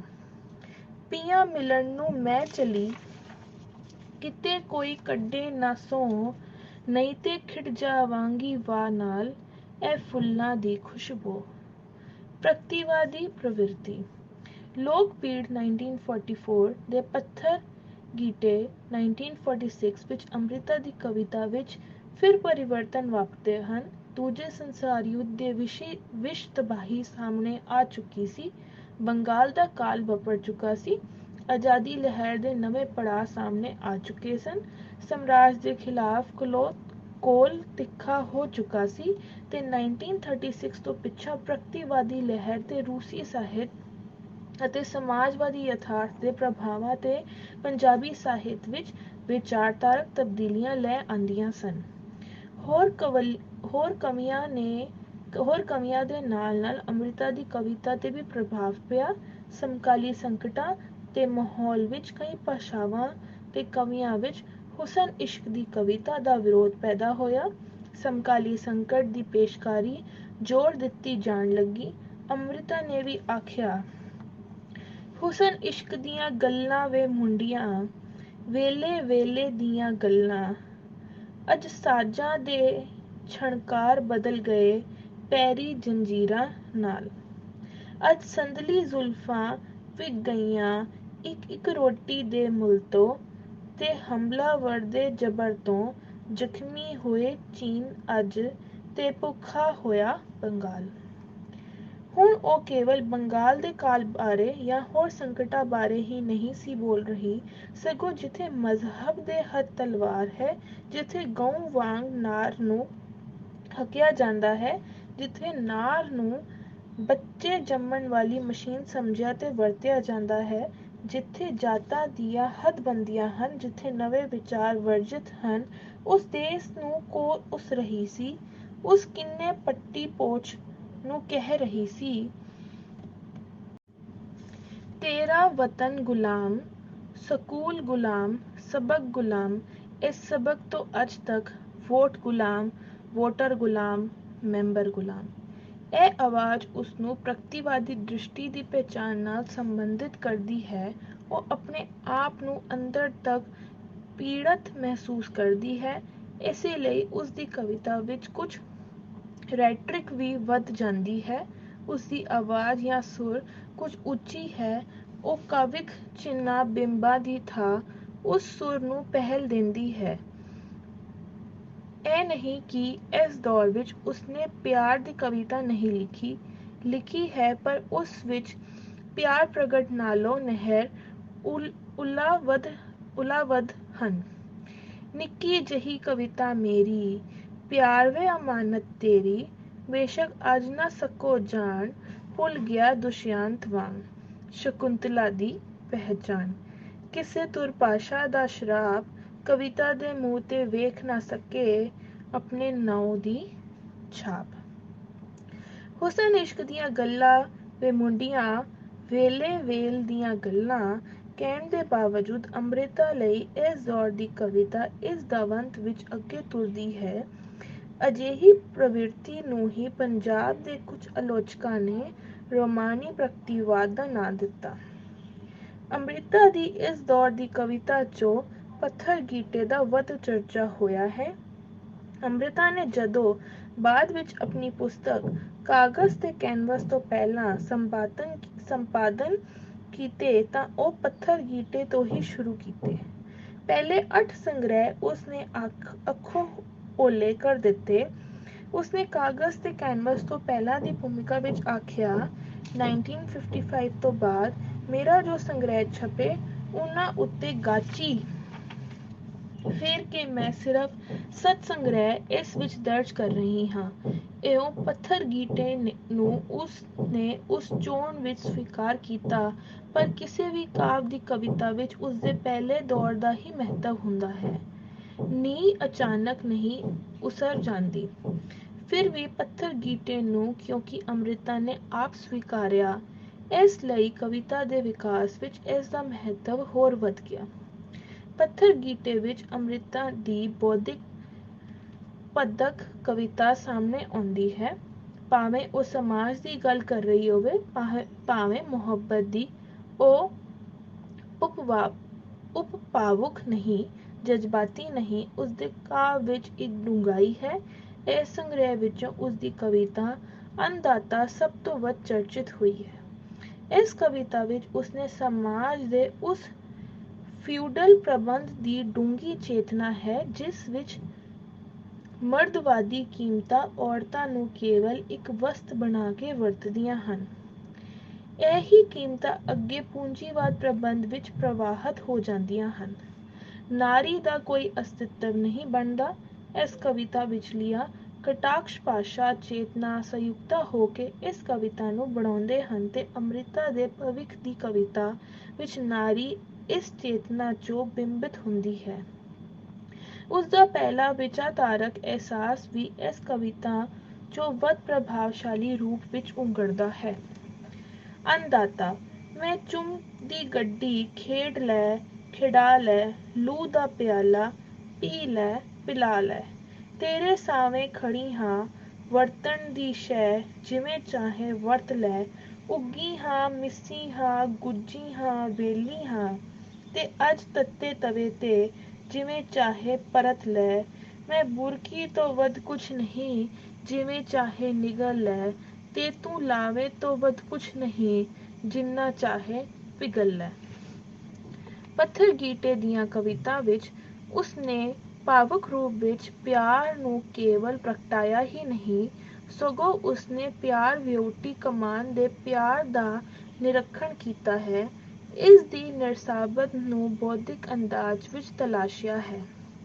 ਇਸ 'ਚੋਂ ਵੀ ਕਟਾਕਸ਼ ਉਘੜਦੀ ਹੈ। ਪੱਥਰਾ ਜਾਂਦੀ ਸਥਿਤੀ ਦੀ ਪ੍ਰਕਿਰਤਿਕ ਭਾਵਾਂ ਵਿੱਚ ਇਸ ਕਟਾਕਸ਼ ਨੂੰ ਤਿੱਖਿਆ ਕਰਨ ਦੀ ਸਮਰੱਥਾ ਹੈ। ਨੈਣ ਨੀਰੇ ਪੱਥਰ ਦੇ ਗੀਟੇ, ਪੱਥਰ ਗੀਟੇ ਕੋਈ ਨਾ ਖੇਡੇ। ਇਹ ਲਹੂ ਮਾਸ ਦੀ ਚਾਹ, ਨਿਤ ਨਵੇਂ ਮਾਸ ਦੀ ਭੁੱਖ, ਨਿਤ ਨਵੇਂ ਲਹੂ ਦੀ ਪਿਆਸ।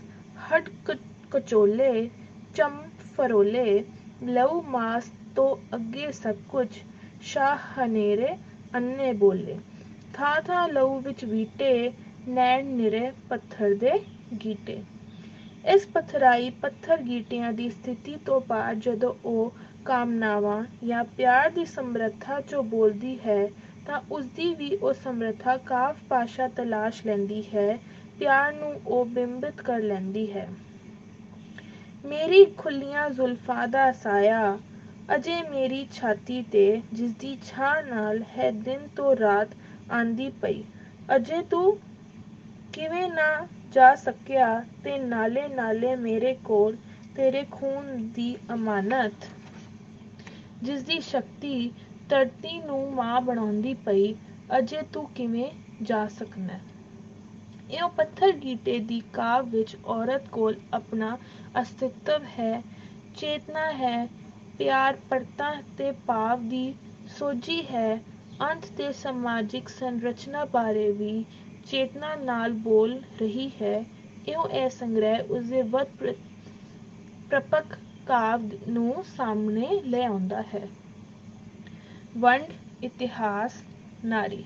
ਲੰਮੀਆਂ ਵਾਟਾਂ 1949 ਅੰਮ੍ਰਿਤਾ ਦੀ ਦੇਸ਼ ਦੀ ਵੰਡ ਤੋਂ ਪਿੱਛੇ ਪਹਿਲਾ ਕਾਵ ਪੁਸਤਕ ਹੈ। ਇਸ ਦੇ ਪੁਸਤਕ ਦੇ ਤਿੰਨ ਭਾਗ ਕੀਤੇ। ਪਹਿਲਾ ਭਾਗ ਨਿਰੋਲ ਦੇਸ਼ ਦੀ ਵੰਡ ਦੀ ਤਰਾਸਦੀ ਨਾਲ ਸੰਬੰਧਿਤ ਹੈ, ਕਿਉਂਕਿ ਇਹ ਮੂਲ ਤੌਰ ਤੇ ਪੰਜਾਬ ਦੀ ਵੰਡ ਸੀ ਤੇ ਕੋਰ ਤਰਾਸਦੀ, ਲੁੱਟਾਂ ਖੂਹਾਂ, ਕਤਲੇਆਮ ਪੰਜਾਬ ਦੀ ਧਰਤੀ ਤੇ ਹੀ ਵਾਪਰੇ ਸਨ। ਇਸ ਲਈ ਪੰਜਾਬੀ ਲੇਖਕ ਸਭ ਤੋਂ ਵੱਧ ਝੰਜੋੜਿਆ ਗਿਆ ਸੀ। ਅੰਮ੍ਰਿਤਾ ਦੀ ਸਭ ਤੋਂ ਚਰਚਿਤ ਕਵਿਤਾ ਅੱਜ ਆਖਾ ਵਾਰਿਸ ਸ਼ਾਹ ਨੂੰ ਇਸੇ ਪੁਸਤਕ ਵਿੱਚ ਸਾਹਮਣੇ ਆਈ। ਵਾਰਿਸ ਸ਼ਾਹ ਪੰਜਾਬ ਦਾ ਸੱਭਿਆਚਾਰਕ ਨਾਇਕ ਸੀ, ਜਿਸਨੇ ਹੀਰ ਦੇ ਦੁਖਾਂਤ ਅਤੇ ਉਸ ਸੱਭਿਆਚਾਰ ਨੂੰ ਪੇਸ਼ ਕਰਦਿਆਂ ਪੰਜਾਬ ਦੀ ਧੀ ਦੇ ਦੁੱਖ ਬਾਰੇ ਵਹਿਣ ਪਾਏ ਸਨ।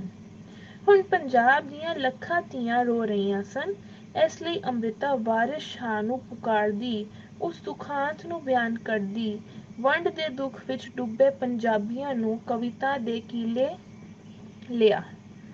ਅੱਜ ਆਖਾਂ ਵਾਰਿਸ ਸ਼ਾਹ ਨੂੰ ਕਿਤੇ ਕਬਰਾਂ ਵਿੱਚੋਂ ਬੋਲ, ਤੇ ਅੱਜ ਕਿਤਾਬੇ ਇਸ਼ਕ ਦਾ ਕੋਈ ਅਗਲਾ ਵਰਕਾ ਫੋਲ।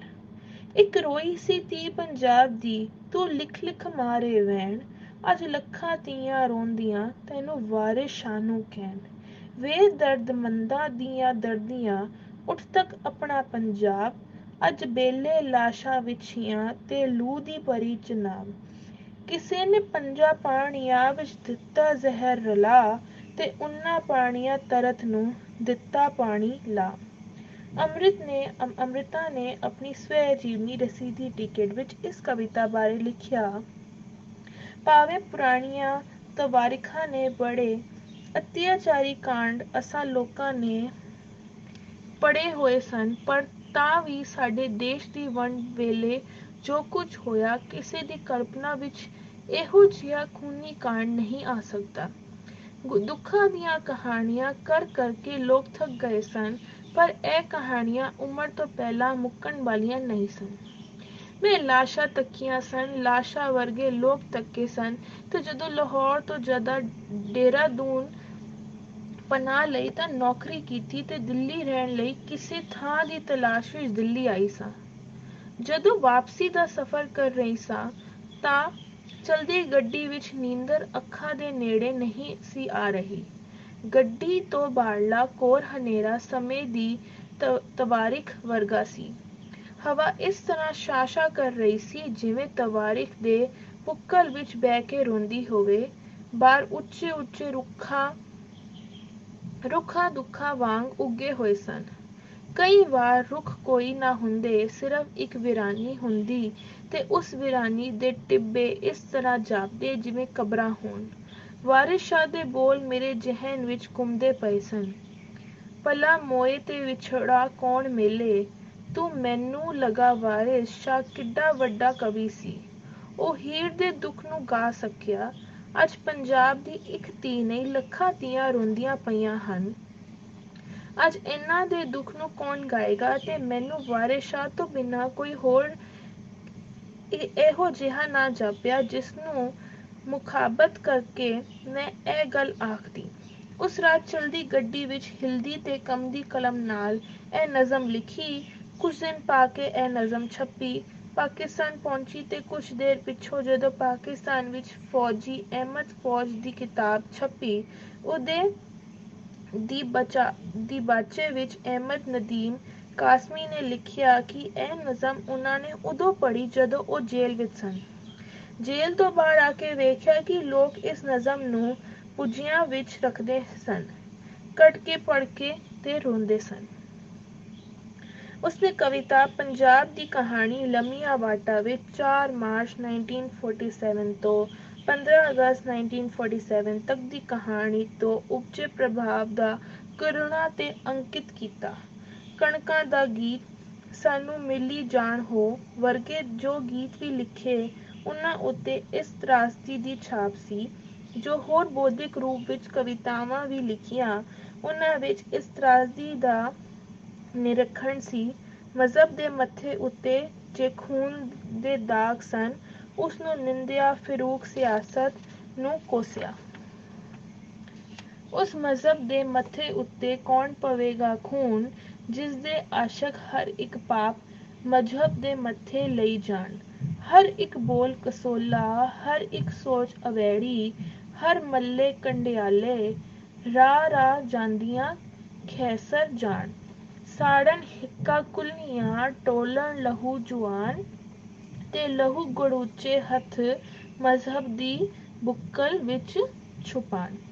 ਉਸਨੇ ਇਸ਼ਕ ਬਾਰੇ ਵੀ ਇਸ ਤਰਾਸਦੀ ਕਾਰਨ ਆਖਿਆ, ਮਨੁੱਖਤਾ ਦੇ ਲੂਪ ਭਿੱਜੇ ਵਰਕਿਆਂ ਦੀ ਕਸਕ ਮੇਰੇ ਇਸ਼ਕ ਅੱਜ ਬੇਨਿਆਜ਼ੀ ਹੈ। ਇਸ ਲਈ ਇਸ ਸੰਗ੍ਰਹਿ ਵਿੱਚ ਉਸ ਦੀਆਂ ਦੂਜੇ ਭਾਗ ਦੀਆਂ ਪਿਆਰ ਕਵਿਤਾਵਾਂ ਵਿੱਚ ਵੀ ਅਜਿਹੀ ਸਤਰਾਂ ਘੁਲਦੀਆਂ ਮਿਲਦੀਆਂ ਹੁੰਦੀਆਂ ਸਨ। ਸ਼ਾਹ ਹਨੇਰੀਆਂ ਅੱਗੇ ਹੋ ਗਈਆਂ, ਪਊ ਫੁਟਾਲੇ ਮਾਤਵੇ, ਸਿਆਹੀਆਂ ਦੇ ਕੁੱਖ ਨੂੰ ਚੀਰੇ ਬਿਨਾਂ ਬਣ ਨਹੀਂ ਸਕਦੀ ਸਵੇਰ।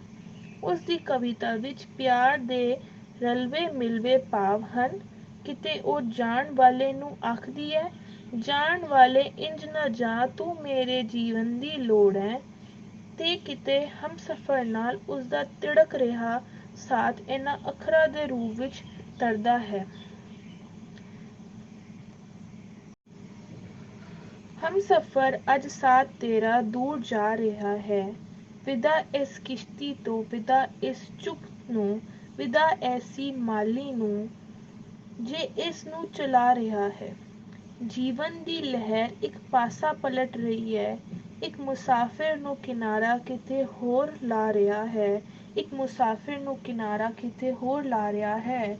ਜੀਵਨ ਦੀ ਰਾਹ ਤੇ ਇੱਕ ਮੋੜ ਆ ਰਿਹਾ ਹੈ, ਹਮਸਫ਼ਰ ਅੱਜ ਸਾਥ ਤੇਰਾ ਦੂਰ ਜਾ ਰਿਹਾ ਹੈ। ਉਹ ਸਾਥ, ਉਹ ਇਸ਼ਕ ਕਿਵੇਂ ਸੰਸਕਾਰਾਂ ਦਾ ਮੁਹਤਾਜ ਬਣ ਕੇ ਰਹਿ ਗਿਆ। ਕਹਿ ਕੇ ਉਹ ਤੀਜੇ ਹਿੱਸੇ ਵਿੱਚ ਉਸ ਸਮੇਂ ਜੋ ਨਾਰੀ ਨਾਲ ਬੀਤ ਉਹਨਾਂ ਦੀ ਕਹਾਣੀ ਵਿਆਹੁਤਾ ਨਾਰ ਵਿੱਚ ਕਹਿੰਦੀ ਹੈ, ਜੋ ਜਬਰੀ ਚੁੱਕੀ ਗਈ ਤੇ ਜਦੋਂ ਉਹ ਪਤੀ ਦੇਵ ਦੇ ਦੁਆਰਾ ਪਰਤਦੀ ਹੈ ਤੇ ਧਰਮਾਂ ਕਰਮਾਂ ਵਿੱਚ ਬੱਝੇ ਸਮਾਜ ਵਿੱਚ ਸਵੀਕਾਰ ਨਹੀਂ ਹੁੰਦੀ। ਹੁਣ ਉਹ ਮਰਨ ਲਈ ਥਾਂ ਲੱਭਦੀ ਹੈ, ਜਿਵੇਂ ਅੰਮ੍ਰਿਤਾ ਨੇ ਪੱਥਰ ਗੀਟੇ ਵਿੱਚ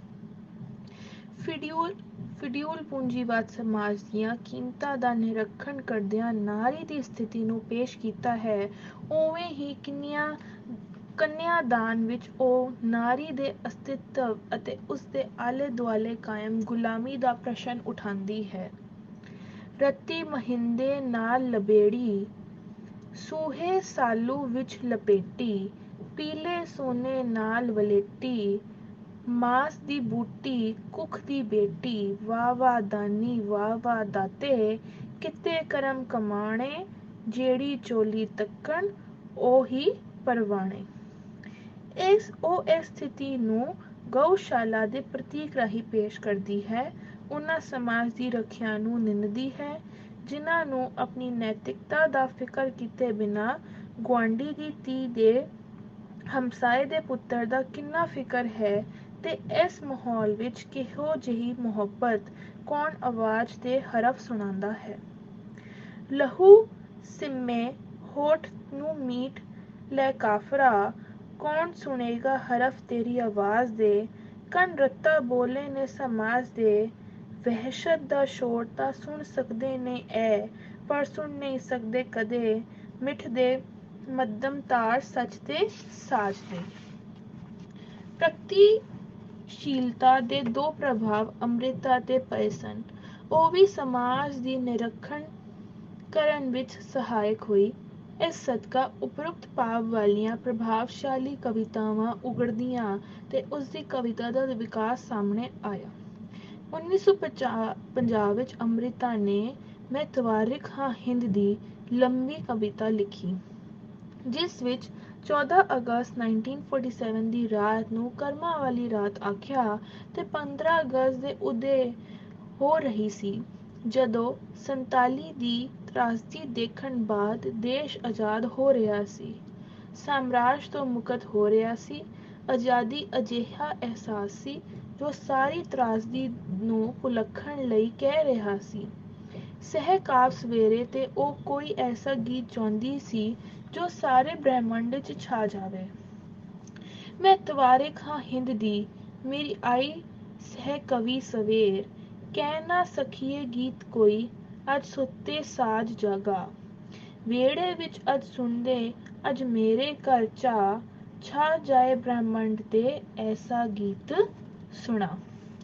ਹੋਣੀ ਨੇ ਪੰਜਾਬ ਨੂੰ ਜਿਵੇਂ ਮਦੋਲਿਆ ਸੀ। ਇੱਕ ਪਾਸੇ ਉਹ ਉਸਦਾ ਬਿਰਤਾਂਤ ਪੇਸ਼ ਕਰ ਰਹੀ ਸੀ ਤੇ ਦੂਜੇ ਪਾਸੇ ਨਵੀਂ ਸਵੇਰ ਦਾ ਜਸ਼ਨ ਮਨਾਉਣ ਲਈ ਤਿਆਰ ਹੋ ਰਹੀ ਸੀ। ਇਸ ਲਈ ਇਹ ਕਵਿਤਾ ਇਸ ਦਵੰਦ, ਇਸ ਤੜਾਓ ਦੀ ਕਵਿਤਾ ਹੈ। ਉਸ ਦੇ ਅੰਦਰ ਪੰਜਾਬ ਦੀ ਵੰਡ ਅਤੇ ਤਰਾਸਦੀ ਦਾ ਦੁੱਖ ਹੈ। ਇਹ ਆਵਾਜ਼ ਵੱਧ ਸ਼ਕਤੀਸ਼ਾਲੀ ਰੂਪ ਵਿੱਚ ਉਭਰਦੀ ਹੈ। ਮੈਂ ਤੱਤੀ ਦੀ ਪੰਜਾਬ ਦੀ, ਮੇਰੇ ਫੁੱਟੇ ਵੇਖ ਨਸੀਬ, ਕੀਕਣ ਦੱਸਾਂ ਬੋਲ ਕੇ ਟੁੱਕੀ ਗਈ ਮੇਰੀ ਜੀਭ। ਜੁੜੇ ਹੋਏ ਮੇਰੇ ਹੱਥ ਵੇ, ਨੁੜੇ ਹੋਏ ਮੇਰੇ ਪੈਰ, ਕਿਹਾ ਕੋ ਡਿੱਗਾ ਜ਼ੁਲਮ ਵੇ, ਕਿਹਾ ਕੋ ਡਿੱਠਾ ਕਹਿਰ। ਮੱਥੇ ਉੱਤੇ ਲੇਖ ਵੇ, ਸ਼ੂਕ ਕਾਲੇ ਨਾਗ, ਮੈਂ ਸੋਹਣੀ ਪੰਜ ਦਰਿਆ ਦੀ, ਵੇਖੇ ਤੱਤੀ ਦੇ ਭਾਗ। ਕਿਸਮਤ ਮੇਰੀ ਸੋ ਗਈ, ਜਾਗੇ ਕੁਲ ਜਹਾਨ, ਮੈਂ ਜਾਣਾ ਮੇਰਾ ਰੱਬ ਵੇ, ਜਾਣੇ ਮੇਰਾ ਈਮਾਨ। ਉਹ ਪੰਜਾਬ ਦੀ ਇਸ ਇਤਿਹਾਸਿਕ ਤਰਾਸਦੀ ਕਰਕੇ ਹੀ ਪੀੜਿਤ ਨਹੀਂ, ਸਮਾਜ ਦੀ ਜੋ ਆਰਥਿਕ ਸਥਿਤੀ ਹੈ, ਜਿਵੇਂ ਕਾਣੀ ਵੰਡ ਹੈ, ਸਰਮਾਇੰਦਰਾ ਅਤੇ ਸਾਮਰਾਜ ਦੇ ਕਾਰ ਵਿਹਾਰ ਨੂੰ ਡੂੰਘੀ ਛਾਪ ਹੈ, ਇਸ ਵਿੱਚ ਉਹ ਚੇਤਨਾ ਨਾਲ ਵੀ ਜੁੜੀ ਹੋਈ ਹੈ।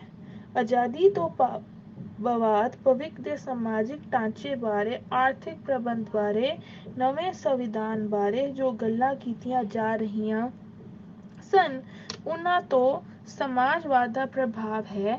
ਇੱਕ ਆਦਰਸ਼ਵਾਦ ਜਾਗ ਰਿਹਾ ਸੀ। ਅੰਮ੍ਰਿਤਾ ਉੱਤੇ ਪ੍ਰਗਤੀਸ਼ੀਲਤਾ ਦਾ ਜੋ ਪ੍ਰਭਾਵ ਪਿਆ, ਉਹ ਉਸਨੂੰ ਇਸ ਚੇਤਨਾ ਦੀ ਦ੍ਰਿਸ਼ਟੀ ਨਾਲ ਸੰਬੰਧਿਤ ਕਰ ਰਿਹਾ ਸੀ। ਇਸੇ ਲਈ ਥਾਂ-ਥਾਂ ਉਹ ਇਸ ਸਥਿਤੀ ਬਾਰੇ ਗੱਲ ਕਰਦੀ ਨਜ਼ਰ ਆਉਂਦੀ ਸੀ। ਛੰਨਾ ਛਪੇਰਾ ਕੁਲੀਆਂ ਦੀ ਅਜੇ ਅਵਸਥਾ ਹੇਚ, ਉੱਚੇ ਮਹਲ ਤੇ ਮਾੜੀਆਂ ਅਜੇ ਨ ਆਇਆ ਮੇਚ। ਸੌ ਚੱਲਣਾ ਚੱਲਦੀ ਸਾਮਰਾਜ ਦੀ ਚਾਲ, ਨੱਚੇ ਹੱਥ ਮਦਾਰੀਆਂ ਦਾ ਨਰਦੋ ਨੱਚਣ ਨਾਲ।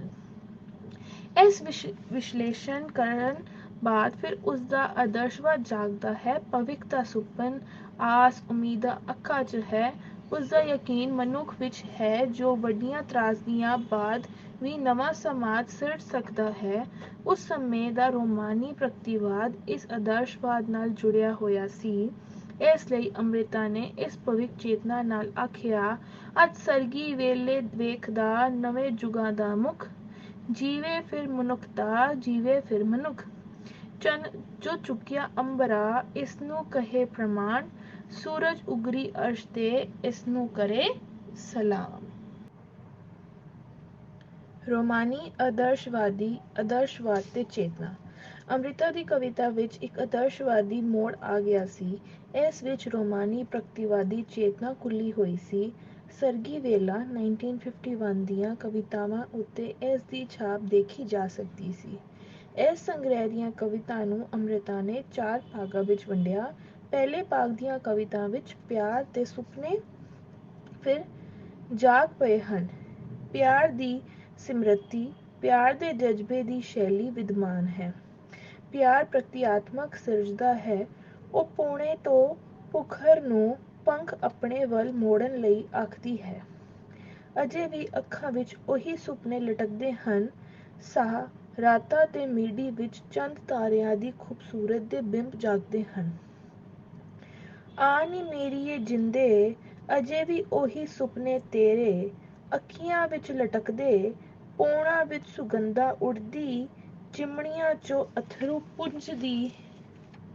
ਸ਼ਾਹ ਰਾਤਾਂ ਦੇ ਮੋਢੀ ਵਿੱਚ ਕੋਈ ਲੱਖਾਂ ਤਾਰੇ ਗੁੰਦੇ।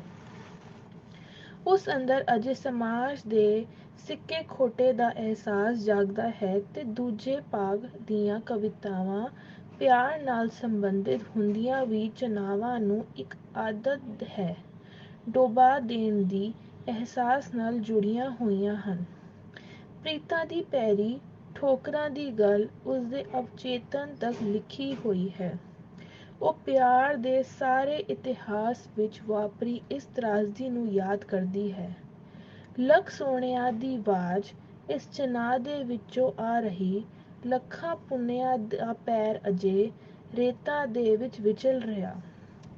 ਇਸ਼ਕਾਂ ਦੇ ਮੱਥੇ ਟੱਕਰਾਂ, ਪ੍ਰੀਤਾਂ ਦੇ ਪੈਰੀ ਠੱਕਰਾਂ,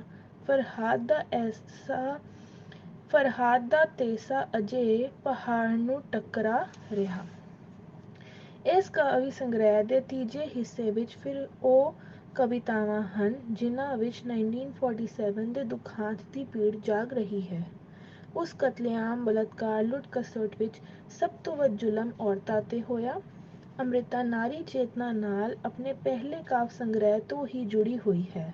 ਇੱਥੇ ਉਹ ਮਜਬੂਰ ਔਰਤ ਦੀ ਤਰਾਸਦੀ ਨੂੰ ਪੇਸ਼ ਕਰਦੀ ਹੈ। ਉਹ ਜਬਰੀ ਚੱਕੀ ਗਈ ਹੈ।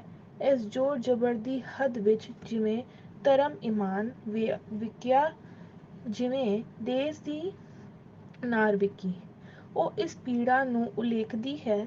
ਜਬਰੀ ਚੁੱਕੀ ਇਸਤਰੀਆਂ ਦਾ ਬੱਚਾ ਬੋਲ ਰਿਹਾ ਹੈ, ਮੇਰੇ ਮਾਂ ਦੀ ਕੁੱਖ ਮਜਬੂਰ ਸੀ, ਮੈਂ ਵੀ ਤਾਂ ਇੱਕ ਇਨਸਾਨ ਹਾਂ। ਆਜ਼ਾਦੀਆਂ ਦੀਆਂ ਟੱਕਰਾਂ ਵਿੱਚ ਉਸ ਸੱਟ ਦਾ ਨਿਸ਼ਾਨ ਹਾਂ, ਉਸ ਹਾਦਸੇ ਦਾ ਚਿੰਨ੍ਹ ਹਾਂ ਜੋ ਮਾਂ ਮੇਰੀ ਦੇ ਮੱਥੇ ਉੱਤੇ ਲੱਗਣਾ ਜ਼ਰੂਰ ਸੀ। ਮੇਰੀ ਮਾਂ ਦੀ ਕੁੱਖ ਮਜਬੂਰ ਸੀ। ਜਦੋਂ ਆਜ਼ਾਦੀਆਂ ਨੂੰ ਬੂਰ ਪੈ ਰਿਹਾ ਸੀ, ਉਦੋਂ ਇਹ ਸਭ ਕੁਝ ਵਾਪਰ ਰਿਹਾ ਸੀ। ਅੰਮ੍ਰਿਤਾ ਇਸ ਕਟਾਖਸ਼ੀ ਆਵਾਜ਼ ਵਿੱਚ ਇਹ ਬੋਲ ਸਿਰਜਦੀ ਹੈ। ਇਸ ਵਿੱਚ ਹੀ ਉਸਦੀ ਕਲਾ ਹੈ, ਉਸਦੇ ਕਾਵਿ ਦੀ ਸਮਰੱਥਾ ਹੈ। ਉਹ ਜਗ ਦੇ ਗਲਤ ਨਿਜ਼ਾਮ ਦੇ ਬੁਝਲੇ ਬੂਤੇ ਦੀ ਗੱਲ ਕਰਦੀ ਹੈ। ਸਾਹਿਤ ਸਭਿਅਤਾ ਸਹਿਜ ਵਾਲੇ ਚੇਤਨ ਹੁੰਦੀ ਭਵਮੁਖੀ ਹੋ ਕੇ, ਆਦਰਸ਼ਵਾਦੀ ਹੋ ਕੇ, ਖੇਤਾਂ ਦੀ ਭਰਪੂਰ ਜਵਾਨੀ, ਨਵੀਂ ਫਸਲ ਦੇ ਕਦ ਨੂੰ ਆਉਂਦੇ ਹੁਲਾਰੇ, ਇਕਰਾਰਾਂ ਵਾਲੀ ਰਾਤ ਜਾਗ ਪਈਆਂ ਪੈਲੀਆਂ ਦੀ ਗੱਲ ਕਰਦੀ ਹੈ। ਲੋਕ ਗੀਤਾਂ ਦੀ ਧੁਨ ਵਿੱਚ ਬੋਲਦੀ ਹੈ। ਪੰਜਾਬ ਦੇ ਲੋਕ ਨਾਚ, ਗਿੱਧਾ, ਸੰਮੀ, ਝੂਮਰ, ਭੰਗੜੇ ਦੇ ਗੀਤ ਲਿਖਦੀ ਅਮਨ ਦੇ ਗੀਤ ਲਿਖਦੀ ਹੈ। ਉਦੋਂ ਅਮਨ ਲਹਿਰ ਸੰਸਾਰ ਭਰ ਵਿੱਚ ਚਰਚਾ ਵਿੱਚ ਸੀ। ਉਦੋਂ ਵੀ ਉਹ ਲੋਕ ਗੀਤਾਂ ਦੀ ਭਾਸ਼ਾ ਦੇ ਅੰਦਾਜ਼ ਵਿੱਚ ਬੋਲਦੀ ਹੈ। ਤੂਤਾ ਵੇ ਹਰਿਆਲਿਆ ਤੂਤਾ, ਤੇਰੇ ਤੂਤੇ ਦਾ ਰੰਗ ਕਾਲਾ, ਮੇਰੀ ਪੰਛੀ ਦੇ ਵਿੱਚ ਪੁਣੀ ਮੁੱਕੀ, ਮੇਰੀ ਚੱਕ ਚੋਂ ਮੁੱਕ ਗਿਆ ਗਾਲਾ।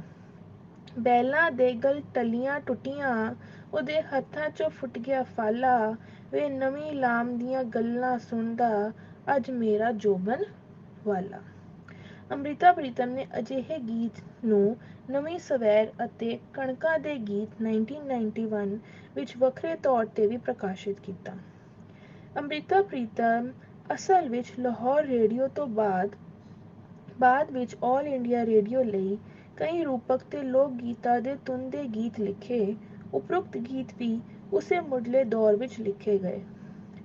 ਅੰਮ੍ਰਿਤਾ ਦੇ ਆਪਣੇ ਸ਼ਬਦ ਹਨ। ਸੁਰਿੰਦਰ ਕੌਰ ਤੇ ਪ੍ਰਕਾਸ਼ ਕੌਰ ਦੀ ਆਵਾਜ਼ ਵਾਸਤੇ ਸੁਣਨ ਵਾਲਿਆਂ ਵਿੱਚ ਹਮੇਸ਼ਾ ਇਤਫਾਕ ਹੁੰਦਾ ਸੀ। ਉਹ ਹਮੇਸ਼ਾ ਪੁਰਾਣੇ ਗੀਤਾਂ ਨੂੰ ਨਾ ਦੁਹਰਾਉਣ। ਇਸ ਲਈ ਮੈਂ ਕੋਈ ਉਹ ਲੋਕ ਗੀਤ ਚੁਣੇ ਜਿਨ੍ਹਾਂ ਦੀ ਇੱਕ ਅੱਧੀ ਸਤਰ ਬੜੇ ਦਿਲ ਖਿੱਚਵੀਂ ਹੁੰਦੀ ਸੀ, ਪਰ ਅੱਗੇ ਉਹਦਾ ਕੁਝ ਅੱਗਾ ਪਿੱਛਾ ਨਹੀਂ ਸੀ ਲੱਭਦਾ।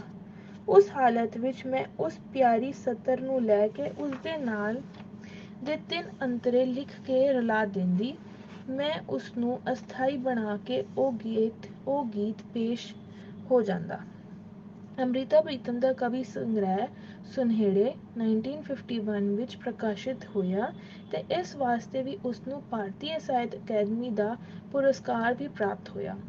ਇਸ ਸੰਗ੍ਰਹਿ ਦੀਆਂ ਕਵਿਤਾਵਾਂ ਅੰਮ੍ਰਿਤਾ ਨੇ ਆਪਣੇ ਸ਼ਬਦਾਂ ਵਿੱਚ ਉਸਨੇ ਸਾਹਿਰ ਦੀਆਂ ਯਾਦਾਂ ਕਰਦਿਆਂ, ਕਦੇ ਮਿਲੀਆਂ ਕਦੇ ਮਿਲਣ ਲਈਆਂ ਸਹਿਕਦੀਆਂ ਲਿਖੀਆਂ। ਇਸ ਕਵੀ ਸੰਗ੍ਰਹਿ ਦੀ ਪ੍ਰਤੀਨਿਧ ਕਵਿਤਾ ਸੁਨੇਹੜੇ ਹੈ, ਜਿਸ ਬਾਰੇ ਅੰਮ੍ਰਿਤਾ ਨੇ ਲਿਖਿਆ। ਸਾਇਰ ਦਾ ਖਤ ਆਇਆ ਬੰਬਈ ਤੋਂ ਨਹੀਂ, ਮਹਾਬਲੇਸ਼ਵਰ ਤੋਂ, ਫਾਊਂਟੇਨ ਹੋਟਲ ਵਿੱਚੋਂ। I got a sudden attack of nervous breakdown and my doctor advised me to leave immediately for a place which is almost 200 miles away from Bombay. I will write you again. ਖਤ ਭਾਵੇਂ ਬਿਮਾਰੀ ਦਾ ਸੀ, ਪਰ ਖਤ ਸੀ ਜਿਹਦੇ ਵਿੱਚ ਅਗਲੇ ਖਤ ਦਾ ਵੀ ਇਕਰਾਰ ਸੀ ਤੇ ਕਿਸੇ ਐਸੇ ਚੇਤਰ ਦਾ ਵੀ ਇਹੋ ਵੇਲਾ ਸੀ ਜਦੋਂ ਇੱਕ ਲੰਬੀ ਨਜ਼ਮ ਸੁਨੇਹੜੇ ਲਿਖੀ। ਉਸ ਖਤ ਦੀ ਪ੍ਰਤੀਕਰਮ ਚੋਂ ਖੁਸ਼ੀ ਚੋਂ ਅੰਮ੍ਰਿਤਾ ਇਸ ਕਵਿਤਾ ਵਿੱਚ ਕੁਝ ਸੁਨੇਹੇ ਭੇਜਦੀ ਹੈ। ਉਹਨਾਂ ਨੂੰ ਉਹ ਇਸ ਖਤ ਚੋਂ ਸਾਕਾਰ ਕਰਨਾ ਸ਼ੁਰੂ ਕਰਦੀ ਹੈ। ਖਤ ਦੀਆਂ ਲੀਕਾਂ ਕੀ ਪੁੱਛੀਆਂ ਤੇ ਕੀ ਆਂਦੀਆਂ ਨੇ ਉਹ ਬੁੱਝਣ ਦਾ ਯਤਨ ਕਰਦੀ ਹੈ।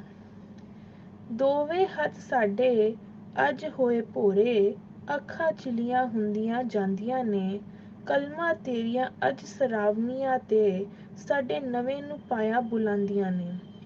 ਚੁਪੋਟੀਆਂ ਦੀ ਗਿਣਤੀ 4 ਲੀਕਾਂ ਕੀ ਕੁਝ ਪੁੱਛਦੀਆਂ ਤੇ ਕੀ ਕੁਝ ਆਉਂਦੀਆਂ ਨੇ, ਲੱਖਾਂ ਬਿਜਲੀਆਂ ਉੱਠ ਕੇ ਅੱਖਰਾਂ ਚੋਂ ਪਈਆਂ ਪੋਟੀਆਂ ਵਿੱਚ ਸਮਾਉਂਦੀਆਂ ਨੇ।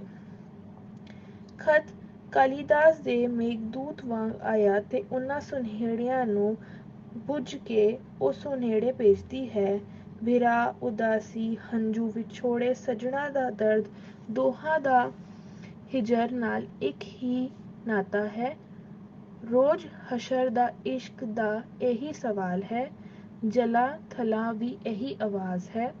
ਸਮੇਂ ਦੀ ਕਹਾਣੀ ਹਮੇਸ਼ਾ ਇਸ ਦਰਦ ਨੂੰ ਲਿਖਦੀ ਰਹੀ ਹੈ। ਕੂਠਾ ਇਸ਼ਕ ਜੋ ਛੁਰੀ ਅਪੁੱਠੜੀ ਤੋਂ ਰਤ ਉਸਦੀ ਮਿਸਦੀ ਪਈ ਹਾਲੇ, ਕਹਾਣੀ ਸਮੇਂ ਦੀ ਸਦਾ ਹੀ ਰਹੀ ਲਿਖਦੀ, ਖੂਨੀ ਪੱਤਰੇ ਪਿਆਰ ਦੀ ਬੀੜੀ ਵਾਲੇ। ਇਸ਼ਕ ਦੇ ਇਸ ਦਰਦ ਉਸ ਨੇ ਸੁਨੇਹੜਿਆਂ ਨੂੰ ਉਹ ਅਮਨ ਤੇ ਸੁਨੇਹੜਿਆਂ ਨਾਲ ਇਕਮਿਕ ਕਰ ਦਿੰਦੀ ਹੈ। ਇਸ ਦੋਹਰੇ ਅੰਤਰ ਸੰਬੰਧਿਤ ਸੁਨੇਹੜੇ ਕਰਕੇ ਇਹ ਕਵਿਤਾ ਚਰਚਿਤ ਹੋਈ ਹੈ। ਇਸ ਦਾ ਕਾਰਨ ਇਸ ਕਵਿਤਾ ਦੀ ਪ੍ਰਗਤੀਸ਼ੀਲ ਸੁਰ ਵੀ ਹੈ, ਇਸ ਦਾ ਬੈਂਤ ਛੰਦ ਵੀ ਹੈ। ਉਹ ਹੀਰ, ਸੱਸੀ, ਸੋਹਣੀ, ਮਹੀਵਾਲ, ਰਾਂਝਾ, ਪੁੰਨੂੰ ਦਾ ਜ਼ਿਕਰ ਕਰਕੇ ਆਪਣੇ ਭਾਵਾਂ ਅਤੇ ਯਥਾਰਥ ਨੂੰ ਪਿਆਰ ਨਾਇਕਾ ਦੀ ਪੰਜਾਬੀ ਪਰੰਪਰਾ ਨਾਲ ਜੋੜ ਲੈਂਦੀ ਹੈ ਤੇ ਪੰਜਾਬੀ ਪਾਠਕ ਜਿਸਦਾ ਅਵਚੇਤਨ ਮੱਧ ਕਾਲ ਦੇ ਕਿਸੇ ਨਾਲ ਅਜੇ ਵੀ ਡੂੰਘੀ ਤਰ੍ਹਾਂ ਜੁੜਿਆ ਹੋਇਆ ਹੈ, ਉਸਨੂੰ ਮਾਨਸਿਕ ਸਥਿਤੀ ਤੇ ਪ੍ਰਸੰਗ ਵਿੱਚ ਜਗਾ ਲੈਂਦੀ ਹੈ। ਇਹੋ ਕਵਿਤਾ ਇੱਕ ਮਹਾਨਭੂਤੀ ਦੀ ਭਾਸ਼ਾ ਜਗਾ ਲੈਂਦੀ ਹੈ ਤੇ ਪਾਠਕ ਕਵਿਤਾ ਨੂੰ ਸਹਿਜੇ ਹੀ ਸਵੀਕਾਰ ਕਰ ਲੈਂਦਾ ਹੈ। ਕਵਿਤਾ ਵਿੱਚ ਫੈਲੀ ਇੱਕ ਕਰੁਣਾ ਵੀ ਉਸਨੂੰ ਪਕੜ ਵਿੱਚ ਲੈਂਦੀ ਹੈ। ਅੰਮ੍ਰਿਤਾ ਉਸ ਦੌਰ ਵਿੱਚ ਜੋ ਹੋਰ ਬੌਧਿਕ ਕਵਿਤਾ ਜਾਂ ਪ੍ਰਗੀਤ ਲਿਖ ਰਹੀ ਸੀ, ਇਸ ਕਵਿਤਾ ਉਹਨਾਂ ਤੋਂ ਵੱਖਰੀ ਸੰਰਚਨਾ ਬਣਾਉਂਦੀ ਹੈ, ਪਰੰਪਰਾ ਨੂੰ ਵੀ ਆਪਣੇ ਲਪੇਟੇ ਵਿੱਚ ਲੈ ਲੈਂਦੀ ਹੈ। ਇਸ ਦੇ ਅਲੰਕਾਰ ਦੇ ਚਿੰਨ੍ਹ ਜਾਣੇ ਪਛਾਣੇ ਜਾਪਦੇ ਹਨ। ਪਾਠਕ ਉਹਨਾਂ ਨਾਲ ਇੱਕ ਸਹਿਜੇ ਰਿਸ਼ਤੇ ਬਣਾ ਲੈਂਦਾ ਹੈ, ਜਿਵੇਂ ਸਮਕਾਲੀ ਕਵਿਤਾ ਪੜ੍ਹਦਿਆਂ ਸ਼ਿਵ ਕੁਮਾਰ ਦੀ ਕਵਿਤਾ ਵਿੱਚ ਵਾਪਰ ਰਿਹਾ ਸੀ। ਇਹ ਸਭ ਕੁਝ ਨੇ ਉਸ ਦੌਰ ਵਿੱਚ ਇਸ ਕਵਿਤਾ ਨੂੰ ਚਰਚਿਤ ਵੀ ਬਣਾਇਆ ਤੇ ਸਵੀਕਾਰਿਤ ਵੀ ਦਿੱਤਾ। ਪ੍ਰਗਤੀਸ਼ੀਲ ਸੁਰਾਂ ਦੇ ਹੁੰਦਿਆਂ ਵੀ ਇਹ ਕਵਿਤਾ ਮੂਲ ਤੌਰ ਤੇ ਪਿਆਰ ਦੀ ਕਵਿਤਾ ਹੈ। ਇਸਦਾ ਭਾਵਾਤਮਕ ਸੰਸਾਰ ਪਿਆਰ ਦਾ ਸੰਸਾਰ ਹੈ। ਵਿਚਾਰਧਾਰਕ ਪ੍ਰਗਤੀਸ਼ੀਲ ਬੋਲ ਉਸ ਦੀਆਂ ਇਹਨਾਂ ਸਤਰਾਂ ਵਿੱਚ ਵਧੇਰੇ ਉਘੜਦੇ ਹਨ। ਕਿਤੇ ਜਾੜ ਨੇ ਜਿੰਮੀ ਤੇ ਕੋਈ ਟੋਟੇ, ਬੰਨੇ ਲੱਖਾਂ ਦਾਵੇ ਹੱਦਾਂ ਬੂੰਦੀਆਂ ਦੇ, ਲਹੂ ਵੀਟਣ ਜਾੜਨਾ ਫੇਰ ਉੱਠਣ, ਜਿਨ੍ਹਾਂ ਧਰਤੀਆਂ ਤੋੜੇ ਵਿਛੋੜਿਆਂ ਵੇ। ਹੁਨਰ ਭੁੱਖ ਰੋਟੀਆਂ, ਪਿਆਰ ਭੁੱਖਾਂ ਗੋਰੀਆਂ, ਕਾਹਦਾ ਇਹ ਰੁੱਖ ਨਿਜ਼ਮ ਦਾ, ਫਲ ਕੋਈ ਲੱਗਦਾ ਨਹੀਂ।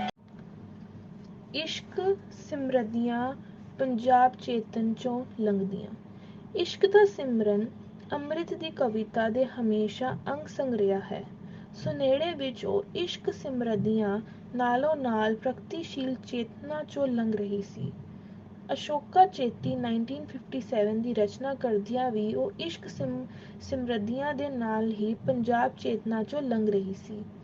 ਉਹ ਦੱਖਣੀ ਭਾਰਤ ਵਿੱਚ ਅਸ਼ੋਕਾ ਦੇ ਚੇਤੀ ਦੇ ਸੂਹੇ ਫੁੱਲ ਨੂੰ ਦੇਖਦੀ ਹੈ, ਜਿਸਦੀ ਇੱਕ ਡੰਡੀ ਚੋਂ ਕੋਈ 70 ਨਿੱਕੀਆਂ ਡੰਡੀਆਂ ਹੋ ਨਿਕਲਦੀਆਂ ਹਨ ਤੇ ਹਰ ਡੰਡੀ ਨੂੰ 4-4 ਪੱਤੀਆਂ ਲੱਗਦੀਆਂ ਹਨ।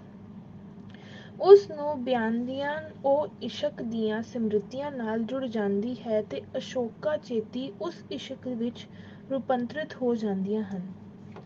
ਤੇਰਾ ਪਿਆਰ ਅਸ਼ੋਕ ਚੇਤੀ ਮੇਰੇ ਦਿਲ ਵਿੱਚ ਕਿੜਿਆ, ਇੱਕ ਨਜ਼ਰ ਦੀ ਡੂੰਡੀ ਉੱਤੇ ਸਤਰ ਸੁਪਨਾ ਜੁੜਿਆ। ਮਿਲਨ ਘੜੀ ਦਾ ਰੁੱਤ ਜਾਦੂ, ਚਾਹੋ ਕੰਨਿਆ ਵਿੱਚ ਬੁੱਝਾ, ਹਰ ਇੱਕ ਮੌਸਮ ਇਸ ਦਹਿਲੀਜੇ ਸੀਸ ਚੁੱਕ ਕੇ ਮੁੜਿਆ। ਕੰਨਿਆ ਕੁਮਾਰੀ ਦੀ ਮਿੱਥ, ਜਿਸ ਵਿੱਚ ਉਸਦਾ ਸ਼ਿਵ ਨਾਲ ਵਿਆਹ ਨਾ ਹੋ ਸਕਿਆ, ਨੂੰ ਬਿਆਨਦੀ ਵੀ ਉਹ ਇਸ਼ਕ ਸਿਮਰਤੀ ਨਾਲ ਜੁੜਦੀ ਹੈ ਤੇ ਧਰਤੀ ਤੇ ਜਿਵੇਂ ਅਜੇ ਵੀ ਇਸ਼ਕ ਪ੍ਰਵਾਨ ਨਹੀਂ ਚੜ੍ਹਦਾ, ਉਸ ਸਥਿਤੀ ਤੇ ਕਟਾਕਸ਼ ਕਰਨ ਲੱਗਦੀ ਹੈ। ਇਸ ਧਰਤੀ ਦੀਆਂ ਲੱਖਾਂ ਧੀਆਂ, ਮੈਂ ਨਾ ਇੱਕ ਕੁਮਾਰੀ, ਇਸ਼ਕ ਸਮੇਂ ਦਾ ਪੱਥਰ ਹੋਇਆ, ਪੱਥਰ ਹੋ ਗਈ ਨਾਰੀ। ਇਸ਼ਕ ਸਿਮਰਦਿਆਂ ਉਸ ਦੇ ਅਜੇ ਨਾ ਆਉਣ ਦੀ ਉਦਾਸੀ ਹੈ।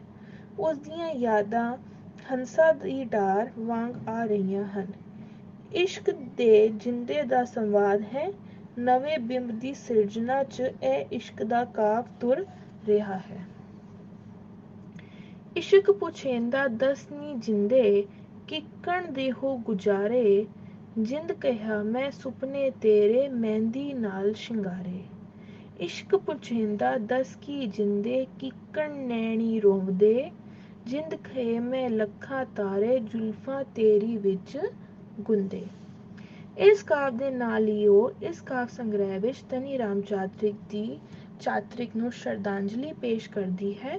ਉਸਨੇ ਆਪਣੇ ਕਾਵਿ ਦੇ ਮੁੱਢਲੇ ਦੌਰ ਵਿੱਚ ਚਾਤ੍ਰਿਕ ਬਾਰੇ ਲਿਖਿਆ ਸੀ ਤੇ ਇੱਥੇ ਸ਼ਰਧਾਂਜਲੀ ਪੇਸ਼ ਕਰਦਿਆਂ ਚਾਤ੍ਰਿਕ ਦੀ ਕਵਿਤਾ ਵਿਚਲੇ ਇਸ਼ਕ ਨੂੰ ਯਾਦ ਕੀਤਾ। ਕਲਮ ਇਵੇਂ ਨਾ ਕਿਸੇ ਦਾ ਰਿਹਾ ਮੰਨੇ, ਇਸ਼ਕ ਰੋਜ਼ ਨਹੀਂਓ ਮਿਹਰਬਾਨ ਹੁੰਦੇ। ਤੇਰਾ ਮੋਹਰਾ ਤੇ ਮੰਜ਼ਲਾਂ ਮਾਰੀਆਂ ਨੇ, ਇਸ ਇਸ਼ਕ ਦੇ ਲੰਬੜੇ ਰਾਹਾਂ ਮੀਆਂ। ਉਸਨੇ ਇੱਕ ਲੰਬੀ ਕਵਿਤਾ ਲਿਖੀ, ਦਿਲਾਂ ਦੇ ਭੇਦ। ਇਹ ਕਵਿਤਾ ਪੰਜਾਬ ਬਾਰੇ ਹੈ। ਮਾਂ ਪੰਜਾਬ ਦੀ ਤਵਾਰੀਖ ਦਾ ਪ੍ਰਤੀਕ ਹੈ ਤੇ ਧੀ ਸਮੇਂ ਦੀ ਜਵਾਨੀ ਦੇ ਵਿਕਾਸ ਦਾ। ਅੰਮ੍ਰਿਤਾ ਦੀ ਇਸ ਕਵਿਤਾ ਵਿੱਚ ਭਾਵੇਂ ਮਾਂ ਤੇ ਧੀ ਦਾ ਸੰਵਾਦ ਹੈ, ਪਰ ਜਿਵੇਂ ਉਹ ਆਪਣੇ ਮੁੱਢਲੇ ਦੌਰ ਦੀ ਕਵਿਤਾ ਵਿੱਚ ਪੰਜਾਬ ਤੇ ਪੰਜਾਬੀ ਦੇ ਵਿਕਾਸ ਨੂੰ ਦੇਖਦਿਆਂ ਮੱਧਕਾਰ ਅਤੇ ਅਗੇਰੇ ਹੋਰ ਕਵੀਆਂ ਨੂੰ ਯਾਦ ਕਰ ਰਹੀ ਸੀ, ਇਸ ਕਵਿਤਾ ਵਿੱਚ ਵੀ ਉਹ ਪੰਜਾਬੀ ਦੇ ਗੌਰਵ ਨੂੰ ਪੇਸ਼ ਕਰਨ ਲਈ ਉਹਨਾਂ ਸਾਰੇ ਕਵੀਆਂ ਨੂੰ ਯਾਦ ਕਰਦੀ ਹੈ, ਜਿਵੇਂ ਉਸਨੇ ਮੈਂ ਤਵਾਰਿਖ ਹਾਂ ਹਿੰਦ ਦੀ ਵਿੱਚ ਪੰਜਾਬ ਦੀ ਤਵਾਰਿਖ ਅਤੇ ਤਰਾਸਦੀ ਨੂੰ ਪੇਸ਼ ਕੀਤਾ ਸੀ। ਇਸ ਕਵਿਤਾ ਵਿੱਚ ਉਸੇ ਸੁਰ ਵਿੱਚ ਪੇਸ਼ ਕੀਤਾ ਹੈ। ਉਸ ਕਵੀ ਵਿੱਚੋਂ ਕੁਝ ਹਿੱਸਾ ਦੁਹਰਾਇਆ ਵੀ ਹੈ। ਅਗੇਰੇ ਜਿਵੇਂ ਸਮਾਂ ਜਵਾਨ ਹੋ ਗਿਆ ਹੈ, ਪਰਿਵਰਤਨ ਵਾਪਰ ਗਿਆ ਹੈ, ਆਦਰਸ਼ਵਾਦ ਦਾ ਪ੍ਰਗਟਾ ਉਸਨੂੰ ਸਰਗੀ ਵੇਲੇ ਵਿੱਚ ਵੀ ਕੀਤਾ ਸੀ। ਮਾਂ ਧੀ ਨੂੰ ਇਸ ਆਦਰਸ਼ਵਾਦੀ ਦ੍ਰਿਸ਼ਟੀ ਤੋਂ ਭਵਿੱਖ ਦਾ ਸੁਨੇਹਾ ਦਿੰਦੀ ਹੈ। ਮਾਂ, ਧੀਏ ਨੀ ਸੁਣ ਮੇਰੀਏ ਤੈਨੂੰ ਰਹੀ ਉਡੀਕ, ਅਗਲਾ ਸਫ਼ਾ ਭਵਿੱਖ ਦਾ ਪਈ ਸੁਨਹਿਰੀ ਲੀਕ।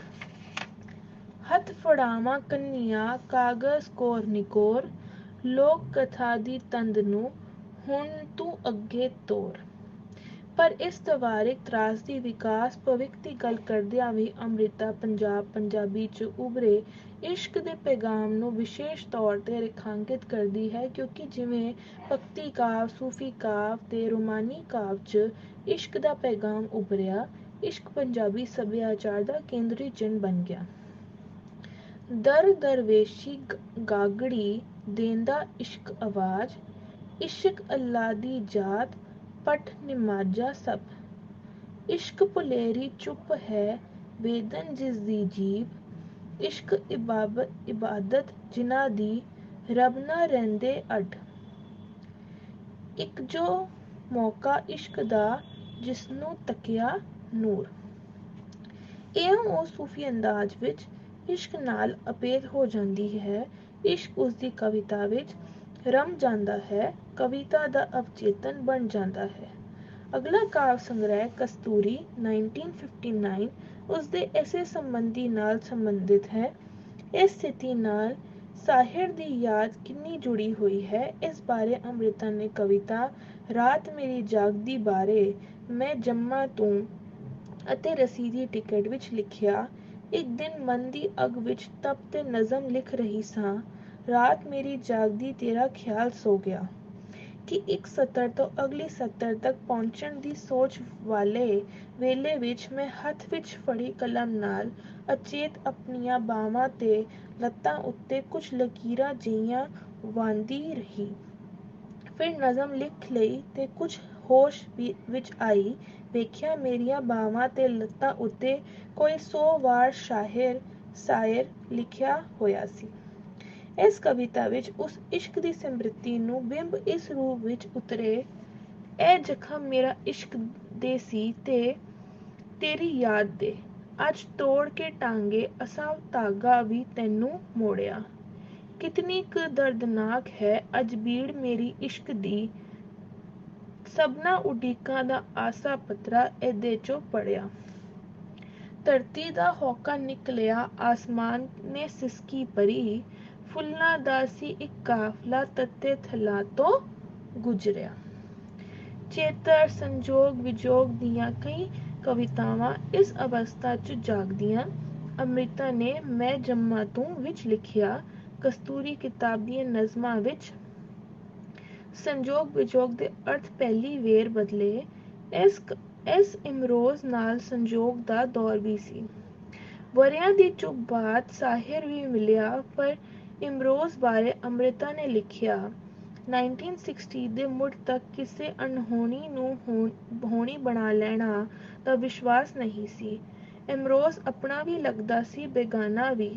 ਉਸ ਵੇਲੇ ਦੀਆਂ ਨਜ਼ਮਾਂ ਵਿੱਚ ਖੁਸ਼ੀ ਤੇ ਉਦਾਸੀ ਪਾਣੀ ਵਿੱਚ ਪਾਣੀ ਵਾਂਗ ਰਲੀ ਹੋਈ ਹੈ ਤੇ ਪਾਣੀ ਵਿੱਚ ਲੀਕ ਨਹੀਂ ਪੈਂਦੀ। ਇਸ ਨਜ਼ਮਾਂ ਪਹਿਲਾਂ ਨਾਲੋਂ ਪਿੰਬਾਂ ਦੀਆਂ ਸਿਰਜਣਾ ਕਰ ਰਹੀਆਂ ਹਨ। ਅੰਬਰ ਦੀ ਅੱਜ ਮੁੱਠੀ ਲਸ਼ਕੇ, ਇਹ ਰਾਤਾਂ ਅੱਜ ਕਿੱਥੇ ਜਾ ਕੇ, ਚੰਨ ਟਹਿਣਾ ਫੜ ਆਇਆ, ਨੀਂਦਰ ਨੇ ਇੱਕ ਰੁੱਖ ਭਿੱਜਿਆ, ਉਂਗਲਾਂ ਕਿਸੇ ਤਰਖਾਣ ਦੀਆਂ ਅੱਜ 70 ਸੁਪਨੇ ਘੜ ਆਈਆਂ। ਅੰਮ੍ਰਿਤਾ ਨੇ ਸਾਹਿਰ ਬਾਰੇ ਲਿਖਿਆ, ਸਾਹਿਰ ਨਾਲ ਆਪਣੀ ਅਸਫਲ ਮੁਹੱਬਤ ਦੇ ਮੈਂ 14 ਵਰ੍ਹੇ ਜੀਵੇ। ਤੇ ਇਮਰੋਜ਼ ਬਾਰੇ ਆਖਿਆ, ਇਮਰੋਜ਼ ਨੂੰ ਮਿਲੀ ਤਾਂ ਮੇਰੇ ਮੋਏ ਹੋਏ ਵਰ੍ਹੇ ਵੀ ਜਿਉਣ ਦੀਆਂ ਗੱਲਾਂ ਕਰਨ ਲੱਗ ਪਏ। ਚਾਨਣ ਦੀ ਫੁਲਕਾਰੀ ਵਰਗੇ ਪ੍ਰਗੀਤ ਇਸ ਅਵਸਥਾ 'ਚੋਂ ਜਗੇ।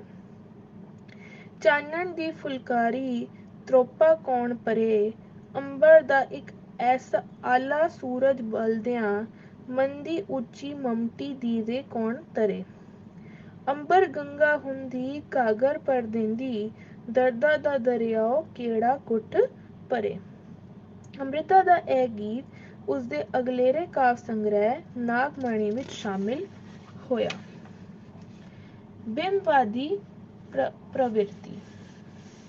ਜਦੋਂ ਅੰਮ੍ਰਿਤਾ ਨਾਗਮਣੀ 1964 ਤੱਕ ਪਹੁੰਚੀ, ਇਹ ਵਰ੍ਹੇ ਉਸਦੀ ਉਦਾਸੀ ਦੇ ਵਰ੍ਹੇ ਵੀ ਸਨ, ਜਿਨ੍ਹਾਂ ਬਾਰੇ ਅੰਮ੍ਰਿਤਾ ਨੇ ਲਿਖਿਆ, 1960 ਦੀ ਦੀਵਾਲੀ ਦੇ ਦਿਨ ਨੇੜੇ ਆ ਰਹੇ ਸਨ ਤੇ ਮੈਂ ਆਪਣੇ ਬੱਚਿਆਂ ਤੋਂ ਬਿਨਾਂ ਉਦਾਸ ਸਾਂ। ਉਹਨਾਂ ਨੂੰ ਮਿਲਣ ਦਿੱਲੀ ਆਈ। ਬੰਬਈ ਤੋਂ ਇਮਰੋਜ਼ ਦੇ ਨਾਲ ਆਈ, ਪਰ ਇਮਰੋਜ਼ ਦੇ ਮਨ ਵਿੱਚ ਮੈਨੂੰ ਪਾ ਕੇ ਇੱਕ ਦੁਚਿੱਤੀ ਸੀ, ਜੋ ਕਦੇ ਉਤਲੀ ਤਹਿ ਤੇ ਆ ਜਾਂਦੀ ਸੀ ਤੇ ਕਦੇ ਅੰਦਰ ਵਾਲੇ ਨੂੰ ਡੂੰਘੀ ਉਤਰੇ ਕੇ ਅਲੋਪ ਹੋ ਜਾਂਦੀ ਸੀ। ਇਮਰੋਜ਼ ਨੇ ਕਈ ਮਹੀਨੇ ਤੋਂ ਬੁਖਾਰ ਆ ਰਿਹਾ ਸੀ, ਕਦੇ ਘਟ ਜਾਂਦਾ, ਕਦੇ ਵੱਧ ਜਾਂਦਾ। ਉਹ ਉਹਦੇ ਤੇਜ਼ ਬੁਖਾਰ ਦੇ ਦਿਨ ਸਨ, ਜਦੋਂ ਉਹਦੇ ਅੰਦਰ ਦੀ ਦੁਚਿੱਤੀ ਉਤਲੀ ਤਹਿ ਤੇ ਆ ਗਈ ਤੇ ਅਸੀਂ ਨਿਖਰ ਜਾਣ ਦਾ ਸੋਚ ਲਿਆ। ਇਮਰੋਜ਼ ਵਾਪਸ ਬੰਬਈ ਚਲਾ ਗਿਆ, ਪਰ ਮੈਂ ਦਿੱਲੀ ਸਾਂ। ਉਹਨੂੰ ਆਪਣਾ ਫੈਸਲਾ ਗਲਤ ਜਾਪਣ ਲੱਗ ਪਿਆ। ਇਮਰੋਜ਼ ਵਾਪਸ ਆ ਗਿਆ ਦਿੱਲੀ, ਪਰ ਹੁਣ ਕੋਈ ਵੀ ਨਿਰਣਾ ਉਹਦੇ ਹੱਥ ਦੇਂਦੇ ਸਹਿਮ ਗਈ ਸਾਂ। 1961 ਵਿੱਚ ਮੈਂ ਪਹਿਲੀ ਵਾਰ ਰੂਸ ਆਈ ਸਾਂ, ਪਰ ਇਸ ਤੋਂ ਪਹਿਲਾਂ ਮਹੀਨੇ ਉਹ ਸਨ ਜਦੋਂ ਮੈਂ ਜਿਉਣਾ ਨਹੀਂ ਮਰਨਾ ਚਾਹ ਰਹੀ ਸਾਂ। ਮਨ ਦੀ ਅਧਮੋਈ ਹਾਲਤ ਸੀ। ਇਹ ਸਾਰੀ ਸਥਿਤੀ 'ਚੋਂ ਨਾਗਮਣੀ ਦੀ ਕਵਿਤਾ ਜਾਗੀ ਸੀ। ਪ੍ਰਗਤੀਸ਼ੀਲਤਾ ਦਾ ਦੌਰ ਪਿੱਛੇ ਰਹਿ ਗਿਆ ਸੀ। ਇਸ਼ਕ ਦੇ ਉਤਾਰ ਚੜ੍ਹਾਅ, ਸਿਮਰਤੀ ਤੇ ਉਦਾਸੀ ਦਾ ਦੌਰ ਸੀ। ਇਸ ਦੌਰ ਵਿੱਚ ਅੰਮ੍ਰਿਤਾ ਦੇ ਕਾਵਿ ਦੀ ਸ਼ੈਲੀ ਤੇ ਵਿਧੀ ਵੀ ਬਦਲ ਗਈ। ਉਹ ਇਸ ਸਥਿਤੀ ਨੂੰ ਪ੍ਰਗਟਾਉਂਦਿਆਂ ਬਿੰਬਵਾਦੀ ਹੋ ਗਈ ਸੀ। ਕੇਵਲ ਬਿੰਬਾਂ ਦਾ ਹੀ ਸਿਰਜਣਾ ਹੀ ਨਹੀਂ ਸੀ ਕਰਦੀ, ਸਗੋਂ ਕਈ ਵਾਰ ਅਲੰਕਾਰਾਂ ਤੇ ਬਿੰਬਾਂ ਦੇ ਢੇਰ ਵਿੱਚ ਕਵਿਤਾ ਗੁਆਚ ਜਾਂਦੀ ਸੀ, ਖੰਡਿਤ ਹੋਣ ਲੱਗਦੀ ਸੀ। ਇਸ ਦਾ ਕਾਰਨ ਉਸਦੀ ਖੰਡਿਤ ਹੋ ਰਹੀ ਮਾਨਸਿਕਤਾ ਵੀ ਸੀ। ਉਹ ਆਪਣੇ ਅੰਦਰਲੇ ਨਾਲ ਇੱਕ ਸੰਘਰਸ਼ ਚੋਂ ਲੰਘ ਰਹੀ ਸੀ, ਅਜਿਹਾ ਕਾਵਿ ਦਾ ਜਨਮ ਲੈ ਰਹੀ ਸੀ।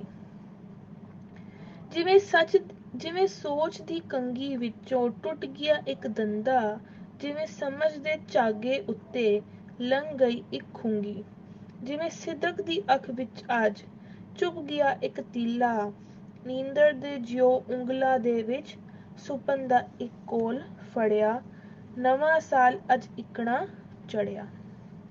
ਕਵਿਤਾ ਨੇ ਦੱਸਣਾ ਹੈ ਨਵਾਂ ਸਾਲ ਅਜੇ ਕਿਕਣ ਚੜਿਆ। ਉਸ ਤੋਂ ਪਹਿਲਾਂ ਹਰ ਸਤਰ ਜਿਵੇਂ ਤੋਂ ਆਰੰਭ ਹੋ ਕੇ ਅਲੰਕਾਰੋਂ ਬਿੰਬਾਂ ਦੀ ਸਿਰਜਣਾ ਕਰਦੀ ਤੁਰੀ ਜਾਂਦੀ ਸੀ। ਵੱਧ ਧਿਆਨ ਉਹਨਾਂ ਦੇ ਬਿੰਬਾਂ ਸਿਰਜਣਾ ਵੱਲ ਹੈ ਤੇ ਕਵਿਤਾ ਕੋਰੀ ਅਲੰਕਾਰ ਬਿੰਬ ਸਿਰਜਣਾ ਵਿੱਚ ਲਪੇਟੀ ਜਾਂਦੀ ਸੀ। ਭਾਵ ਕੇਵਲ ਉਸ ਸਤਰ ਵਿੱਚ ਪਿਆ ਹੈ। ਇਉਂ ਹੀ ਸਾਰੀ ਕਵਿਤਾ ਮੁਕੰਮਲ ਹੋ ਜਾਂਦੀ ਹੈ। ਹੋਰ ਕਵਿਤਾਵਾਂ ਵਿੱਚ ਵੀ ਇਹੀ ਕਵੀ ਵਿਧੀ ਵਧੇਰੀ ਹੈ। ਵਰ੍ਹਿਆਂ ਦੀ ਇੱਕ ਆਰੀ ਹੱਸੇ, ਹਾਦਸਿਆਂ ਦੇ ਤਿੱਖੇ ਦੰਦੇ, ਅਚਨਚੇਤੀ ਪਾਵਾ ਟੁੱਟਾ, ਅੰਬਰ ਦੀ ਇਸ ਚੌਕੀ ਉੱਤੇ। ਡਿੱਗ ਪਿਆ ਸ਼ੀਸ਼ੇ ਦਾ ਸੂਰਜ, ਅੱਖਾਂ ਵਿੱਚ ਕਕਰਾਂ ਪਈਆਂ, ਨੀਝ ਮੇਰੀ ਅੱਜ ਜ਼ਖਮੀ ਹੋਈ, ਦੁਨੀਆ ਸ਼ਾਇਦ ਅਜੇ ਵੀ ਵਸੇ, ਨੀਝ ਮੇਰੀ ਨੂੰ ਕੁਝ ਨਾ ਦਿਸੇ। ਅੰਤਲੀ ਗੱਲ ਆਖਣ ਲਈ ਬਾਕੀ ਬਿੰਬਾਂ ਦੀ ਸਿਰਜਣਾ ਕੀਤੀ ਗਈ ਹੈ ਤੇ ਨਾਗਮਣੀ ਵਿੱਚ ਆਖਿਰ ਤੇ ਅੰਮ੍ਰਿਤਾ ਨੇ ਕੁਝ ਨਵੇਂ ਗੀਤ ਅੰਕਿਤ ਕੀਤੇ, ਪਰ ਉਹਨਾਂ ਵਿੱਚੋਂ ਵੀ ਕੁਝ ਗੀਤਾਂ ਵਿੱਚ ਬਿੰਬ ਸਿਰਜਣ ਦੀ ਇਹ ਵਿਧੀ ਐਵੇਂ ਕੰਮ ਕਰਦੀ ਹੈ। ਚੇਤਰ ਨੇ ਬੂਹਾ ਖੜਕਿਆ, ਅੱਜ ਦਾ ਗੀਤ ਇਸ ਤਰ੍ਹਾਂ ਬਣਿਆ, ਜਿਵੇਂ ਇਸ਼ਕ ਦੇ ਪਿੰਡੇ ਉੱਤੇ ਅੱਖਰਾਂ ਦਾ ਕੁਝ ਮੁੜਕਾ ਆਇਆ, ਕਲਮ ਕੁੜੀ ਦੇ ਬੁੱਲ੍ਹ ਕੁਮਲਾਏ, ਅੱਜ ਦਾ ਗੀਤ ਇਸ ਤਰ੍ਹਾਂ ਬਣਿਆ, ਜਿਵੇਂ ਉਸ ਦੀਆਂ ਅੱਖਾਂ ਦੇ ਵਿੱਚ ਹਰਫਾਂ ਦੇ ਕੁਝ ਹੰਝੂ ਆਏ। ਇਹ ਬਿੰਬਵਾਲੀ ਵੀ ਇਹ ਸਪਸ਼ਟ ਕਰਦੀ ਹੈ ਕਿ ਉਸਦੀ ਕਵਿਤਾ ਕਿਸੇ ਨਵੀਂ ਕਾਵਿ ਵਿਧੀ ਦੀ ਤਲਾਸ਼ ਵਿੱਚ ਹੈ। ਆਧੁਨਿਕਤਾਵਾਦ ਪ੍ਰਵਿਰਤੀ। ਰੋਮਾਨੀ ਪ੍ਰਵਿਰਤੀ ਤੋਂ ਅਗਰੇ ਪਿਛਲੇ ਦਹਾਕੇ ਵਿੱਚ ਕਵਿਤਾ ਵਿੱਚ ਪ੍ਰਯੋਗਸ਼ੀਲਤਾ ਤੇ ਆਧੁਨਿਕਤਾਵਾਦ ਦੀਆਂ ਗੱਲਾਂ ਹੋ ਰਹੀਆਂ ਸਨ। ਕਵਿਤਾ ਪਰੰਪਰਕ ਵਿਧੀਆਂ ਨੂੰ ਵਿਦਾ ਕਹਿ ਰਹੀ ਸੀ, ਨਵੀਂ ਕਵਿਤਾ ਸਾਹਮਣੇ ਆ ਰਹੀ ਸੀ। ਇਸ ਨਵੀਂ ਸਥਿਤੀ ਦਾ ਸਮਕਾਲੀ ਹੁੰਦਿਆਂ ਜਦੋਂ ਅੰਮ੍ਰਿਤਾ ਨੇ ਕਾਗਜ਼ ਤੇ ਕੈਨਵਸ 1970 ਦੀ ਰਚਨਾ ਕੀਤੀ, ਉਦੋਂ ਪੰਜਾਬੀ ਕਵਿਤਾ ਵਿੱਚ ਮੋਹਨ ਸਿੰਘ ਤੇ ਅੰਮ੍ਰਿਤਾ ਦੀ ਪਿਛਲੇਰੀ ਰੋਮਾਨੀ ਪ੍ਰਗਤੀਸ਼ੀਲ ਕਵਿਤਾ ਤੋਂ ਅਗੇਰੇ ਇੱਕ ਨਵੀਂ ਸਮਾਂਤਰਨ ਸਥਿਤੀ ਸੀ। ਇੱਕ ਪਾਸੇ ਜਸਬੀਰ ਸਿੰਘ ਆਹਲੂਵਾਲੀਆ, ਰਵਿੰਦਰ ਰਵੀ ਅਜਾਇਬ ਇਹ ਪ੍ਰਯੋਗਸ਼ੀਲ ਸਥਿਤੀ ਸਮੀਖਿਆ ਦੀ ਯਥਾਰਥਕ ਤੇ ਐਂਟੀ ਰੋਮਾਂਟਿਕ ਕਵਿਤਾ ਦੀ ਸਥਿਤੀ, ਹਰਭਜਨ ਸਿੰਘ ਹਰਨਾਮ ਤੋਂ ਹੋਰ ਨਵੇਂ ਕਵੀਆਂ ਦੀ ਆਧੁਨਿਕਤਾਵਾਦ ਪ੍ਰਵਿਰਤੀ, ਜਸਵੰਤ ਸਿੰਘ ਨੇਕੀ ਦੀ ਨਵੀਂ ਰਹੱਸਵਾਦੀ ਪ੍ਰਵਿਰਤੀ, ਸ਼ਿਵ ਕੁਮਾਰ ਦੀ ਪ੍ਰਗਤਿਕਤਾ, ਪਾਸ਼ ਤੇ ਹੋਰ ਕਵੀਆਂ ਦੀ ਕ੍ਰਾਂਤੀਕਾਰੀ ਕਵਿਤਾ ਅਤੇ ਹੋਰ ਨਵੀਂ ਕਵਿਤਾ ਦਾ ਆਮਦ, ਅੰਮ੍ਰਿਤਾ ਦੀ ਕਾਗਜ਼ ਤੇ ਕੈਨਵਸ ਦੀ ਇਸ ਪ੍ਰਸੰਗ ਵਿੱਚ ਉਸਦੀ ਪਿਛਲੋਰੀ ਕਵਿਤਾ ਨਾਲੋਂ ਬਿਲਕੁਲ ਬਦਲ ਗਈ ਤੇ ਉਹ ਆਧੁਨਿਕਤਾਵਾਦ ਪ੍ਰਵਿਰਤੀ ਨਾਲ ਵੱਧ ਜੁੜਦੀ ਗਈ। ਉਹ ਪਿਛਲੇ ਬਿੰਬਵਾਦੀ ਵਿਧੀ ਨੂੰ ਤਿਆਗਵਾਦੀ ਜਾਣਦੀ ਹੈ। ਵਾਧੂ ਅਲੰਕਾਰਾਂ ਦੇ ਪੋਚ ਤੋਂ ਵੀ ਮੁਕਤ ਹੋ ਕੇ ਆਧੁਨਿਕ ਕਵਿਤਾ ਵਾਂਗ ਸਿੱਧੀ ਭਾਸ਼ਾ ਵਿੱਚ ਗੱਲ ਕਰਨ ਵੱਲ ਰੁਚਿਤ ਹੁੰਦੀ ਜਾਂਦੀ ਹੈ। ਕਟਾਕਸ਼ ਵੀ ਤਿੱਖੀ ਹੁੰਦੀ ਜਾਂਦੀ ਹੈ, ਸੁਚੇਤ ਪ੍ਰਤੀਕਤਾ ਘਟਦੀ ਜਾਂਦੀ ਹੈ। ਕਵਿਤਾ ਵਿੱਚ ਵਰਜਿਤ ਰਹੇ ਸ਼ਬਦ ਆਪ ਮੁਹਾਰੇ ਆ ਕੇ ਕੋੜੇ ਸੱਚ ਨੂੰ ਪ੍ਰਗਟ ਕਰਦੇ ਹਨ। ਕੁਝ ਅਣਜਾਣੇ ਮਰਦਾਂ ਦਾ ਤੇ ਕੁਝ ਕਿਤਾਬਾਂ ਦੇ ਅਣਜਾਣੇ ਖਰੜਿਆਂ ਦਾ ਰੋਮਾਂਸ, ਕੀ ਮੇਰਾ ਲਹੂ ਉਹਨਾਂ ਦੀ ਪੈੜ ਸੁੰਘਦਾ ਤੁਰੀ ਜਾਂਦਾ ਹੈ। ਇਹ ਬੜਾ ਜੰਗਲੀ ਲਹੂ ਸੀ। ਨਾੜਾਂ ਚੋਂ ਚਿੰਗੜਦਾ ਤੇ ਦੰਦਾਂ ਪੋਂਚਿਆਂ ਦੇ ਨਾਲ ਸਿੰਘਾਸਣਾਂ ਦੀ ਖੁੱਲੀ ਪੜਦਾ। ਪਰ ਐਸੇ ਲਹੂ ਦਾ ਇਹ ਹਸ਼ਰ ਹੈ ਕਿ ਮਰਦਾਂ ਦੇ ਖਰੇੜਿਆਂ ਦੀ ਪੈੜ ਸੁੰਘਦਾ ਇਹ ਤੁਰੀ ਜਾਂਦਾ ਹੈ ਤੇ ਇਹ ਪਾਲਤੂ ਕੁੱਤੇ ਦੀ ਤਰ੍ਹਾਂ ਨਾੜਾਂ ਚੋਂ ਬੈਠ ਕੇ ਪੂਛਲ ਹਿਲਾਉਂਦਾ ਹੈ। ਉਸਨੇ ਜਦੋਂ ਇਸ਼ਕ ਕਵਿਤਾ ਵੀ ਲਿਖੀ ਤਾਂ ਉਸ ਵਿੱਚ ਨਿਹੋਰੇ ਤੇ ਇਸ਼ਕ ਦਾ ਪ੍ਰਗਟਾਓ ਉਸਦੇ ਆਪਣੀ ਪਹਿਲੀ ਰੋਮਾਨੀ ਭਾਸ਼ਾ ਵਿੱਚ ਨਹੀਂ ਅਰੋਮਾਨੀ ਭਾਸ਼ਾ ਵਿੱਚ ਕੀਤਾ। ਇਹ ਅੰਦਾਜ਼ ਉਸਨੇ ਆਧੁਨਿਕਤਾਵਾਦ ਪ੍ਰਵਿਰਤੀ ਤੋਂ ਹੀ ਪ੍ਰਾਪਤ ਕੀਤਾ ਸੀ।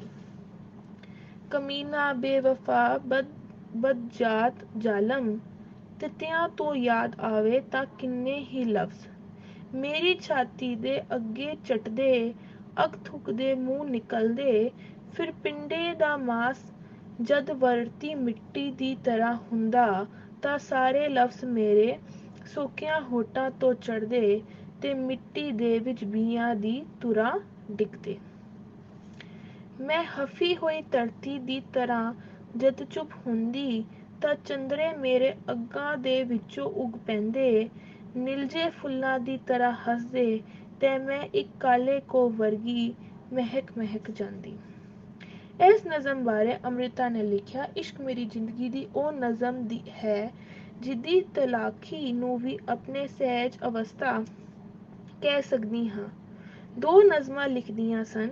ਇੱਕ ਵਿੱਚ ਸਾਹਿਰ ਨੂੰ ਤਲਖੀ ਨਾਲ ਮੁਖੱਬਤ ਕਰਕੇ ਅਤੇ ਦੂਜੀ ਵਾਰ ਉਦੋਂ ਜਦੋਂ ਉਹ ਮੈਨੂੰ ਤੇ ਇਮਰੋਜ਼ ਨੂੰ ਮਿਲਣ ਲਈ ਇੱਕ ਦਿਨ ਅਚਾਨਕ ਸਾਡੇ ਘਰ ਆਇਆ ਸੀ।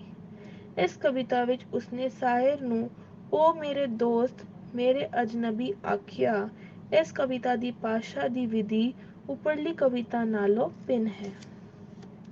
ਇੱਕ ਵਾਰ ਤੂੰ ਅਚਾਨਕ ਆਇਆ ਤਾਂ ਵਕਤਾਂ ਅਸਲੋਂ ਹੈਰਾਨ ਮੇਰੇ ਕਮਰੇ 'ਚ ਖਲੋਤਾ ਰਹਿ ਗਿਆ। ਤਰਕਾਲਾਂ ਦਾ ਸੂਰਜ ਲੈਣ ਲੱਗਾ ਵਾਲਾ ਸੀ ਪਰ ਲੈ ਨਾ ਸਕਿਆ ਤੇ ਘੜੀ ਕੁ ਉਸਨੇ ਡੁੱਬਣ ਦੀ ਕਿਸਮਤ ਵਿਸਾਰ ਦਿੱਤੀ। ਫਿਰ ਅਜ਼ਲਾਂ ਦੇ ਨਾਮ ਤੇ ਇੱਕ ਦੁਹਾਈ ਦਿੱਤੀ ਤੇ ਵਕਤ ਨੇ ਬੀਤੇ ਖਲੋਤੇ ਛਿਣਾਤ ਨੂੰ ਤੱਕਿਆ ਤੇ ਘਬਰਾ ਕੇ ਬਾਰੀ 'ਚੋਂ ਛਾਲ ਮਾਰ ਦਿੱਤੀ। ਇਸ ਕਾਵਿ ਦੇ ਨਾਲ ਅੰਮ੍ਰਿਤਾ ਨੇ ਉਹ ਕਾਵਿ ਵੀ ਲਿਖਿਆ ਜਿਸਦਾ ਇਤਿਹਾਸ ਤੇ ਸਮਕਾਲੀ ਯਥਾਰਥ ਨਾਲ ਡੂੰਘਾ ਸੰਬੰਧ ਸੀ, ਪਰ ਇਸਦੇ ਸੁਰ ਪਿਛਲੇ ਪ੍ਰਗਤੀਵਾਦੀ ਨਾਲੋਂ ਵੱਖਰੇ ਸੀ। ਪਿਛਲਾ ਆਦਰਸ਼ਵਾਦ ਘਟ ਰਿਹਾ ਸੀ। ਉਹ ਸਾਮਰਾਜ ਤੇ ਸਮਾਜਵਾਦ ਦਾ ਨਿਰਪੱਖ ਦਾ ਇੱਜਾ ਲੈ ਰਹੀ ਸੀ। ਉਹਨਾਂ ਦੀਆਂ ਸੀਮਾਵਾਂ ਪਛਾਣ ਰਹੀ ਸੀ। ਦਿਨੀ ਹਕੂਮਤ ਵਿੱਚ ਵੀ ਬੋਲਣਾ ਤੇ ਸੋਚਣਾ ਵਰਜਿਤ ਸੀ। ਸ਼ਖਮੀ ਅੰਦਾਜ਼ ਬੈਡ ਐਬ ਬਣ ਰਹੇ ਸਨ। ਸਮਰਾਜ ਇੱਕ ਤਾਨਾਸ਼ਾਹੀ ਬੂਟਾ ਹੋਰ ਆਦਮ ਦੀ ਜਾਤ ਖੱਬਲ ਦੇ ਵਾਂਗ ਉੱਗੀ। ਹੁਕਮ ਦਾ ਹੁਕਮ ਉਨਾ ਹੈ, ਉਨਾ ਜਿੰਨਾ ਵੀ ਕਰ ਲਵੇ ਤੇ ਪਰਜਾ ਦੀ ਪੀੜ ਉਨੀ ਹੈ, ਉਨੀ ਜਿੰਨੀ ਵੀ ਜਰ ਲਵੇ। ਸਮਾਜਵਾਦ ਮਨੁੱਖ ਜਾਤ ਦਾ ਮੰਦਰ ਤੇ ਇੱਕ ਇੱਟ ਜਿੰਨੀ ਇੱਕ ਮਨੁੱਖ ਦੀ ਕੀਮਤ। ਇੱਕ ਮੰਦਰ ਦੀ ਲੋੜ ਹੈ ਜਾਂ ਠੇਕੇਦਾਰ ਦੀ ਮਰਜ਼ੀ ਕਿ ਜਿਹੜੀ ਇੱਟ ਨੂੰ ਜਿੱਥੇ ਵੀ ਚਾਹਵੇ ਧਰ ਲਵੇ। ਉਸਦੀ ਕਵਿਤਾ ਵਿੱਚ ਹੋਂਦਵਾਦ, ਅਬਸਰਡ, ਮੁਹਾਂਗਰ ਇਹਨਾਂ ਦੀ ਗੱਲ ਆਧੁਨਿਕਤਾਵਾਦ ਦੇ ਪ੍ਰਭਾਵ ਨਾਲ ਉਭਰੀ, ਪਰ ਉਸਨੇ ਉਸ ਸਾਰੇ ਆਧੁਨਿਕਤਾਵਾਦ ਵਿਧਾਨ ਨੂੰ ਉਵੇਂ ਨਾ ਹੀ ਅਪਣਾਇਆ, ਸਗੋਂ ਉਸਦੇ ਮਹਾਨਗਰ ਤੇ ਵੀ ਕਟਾਖਸ਼ ਕੀਤੀ ਜਿਸ ਵਿੱਚ ਮਾਨਵ ਸਹਿਜ ਗੁਆਚ ਰਿਹਾ ਸੀ। ਮਨੁੱਖੀ ਕੀਮਤਾਂ ਉਲਝ ਰਹੀਆਂ ਸਨ। ਮੀਡੀਆ ਮਨੁੱਖ ਦੀ ਖਿੱਲੀ ਉਡਾ ਰਿਹਾ ਸੀ। ਉਸਨੇ ਕਵਿਤਾ ਇਸ ਸ਼ਾਇਰ ਦਿੱਲੀ ਵਿੱਚ ਲਿਖਿਆ, ਕਿਸੇ ਮਰਦ ਦੇ ਬੁੱਕਲ ਦੇ ਵਿੱਚ ਕਿਸੇ ਕੁੜੀ ਦੀ ਚੀਕ ਮਾਰ ਕੇ ਪਿੰਡ ਤੋਂ ਇੱਕ ਪੱਚਰ ਲਾਹੀ, ਥਾੜੇ ਦੇ ਇੱਕ ਹਾਸਾ ਮਚਿਆ, ਕਾਵੇ ਘਰ ਵਿੱਚ ਹੀ ਹੋਈ, ਸੜਕਾਂ ਤੇ ਕੁਝ ਹਾਕਰ ਫਿਰਦੇ, ਇੱਕ ਪੈਸੇ ਖੱਬਰ ਵੇਚਦੇ, ਰਹਿੰਦਾ ਪਿੰਡ ਫਿਰ ਨਚੋਂਦੇ। ਉਸਨੇ ਕਾਗਜ਼ ਤੇ ਕੈਨਵਸ ਦੇ ਅੰਤ ਵੀ ਸ਼ਾਇਰ ਨਾ ਹੀ ਇੱਕ ਹੋਰ ਕਵਿਤਾ ਨਾਲ ਕੀਤੀ, ਉਸਨੇ ਉਦੋਂ ਵੀ ਆਪਣੇ ਸ਼ਾਇਰ ਮਹਾਨਗਰ ਨੂੰ ਵੀ ਸਵੀਕਾਰ ਨਾ ਕੀਤਾ। ਮੇਰਾ ਸ਼ਹਿਰ ਇੱਕ ਲੰਬੀ ਬਹਿਸ ਵਰਗਾ ਹੈ। ਸੜਕਾਂ ਬੇਤੁਕੀਆਂ ਦਲੀਲਾਂ ਦੀ ਤਰ੍ਹਾਂ ਤੇ ਗਲਤੀਆਂ ਇਸ ਤਰ੍ਹਾਂ ਜਿਉਂ ਇੱਕੋ ਗੱਲ ਨੂੰ ਕੋਈ ਇੱਧਰ ਘਸੀਟਦਾ ਕੋਈ ਉੱਧਰ।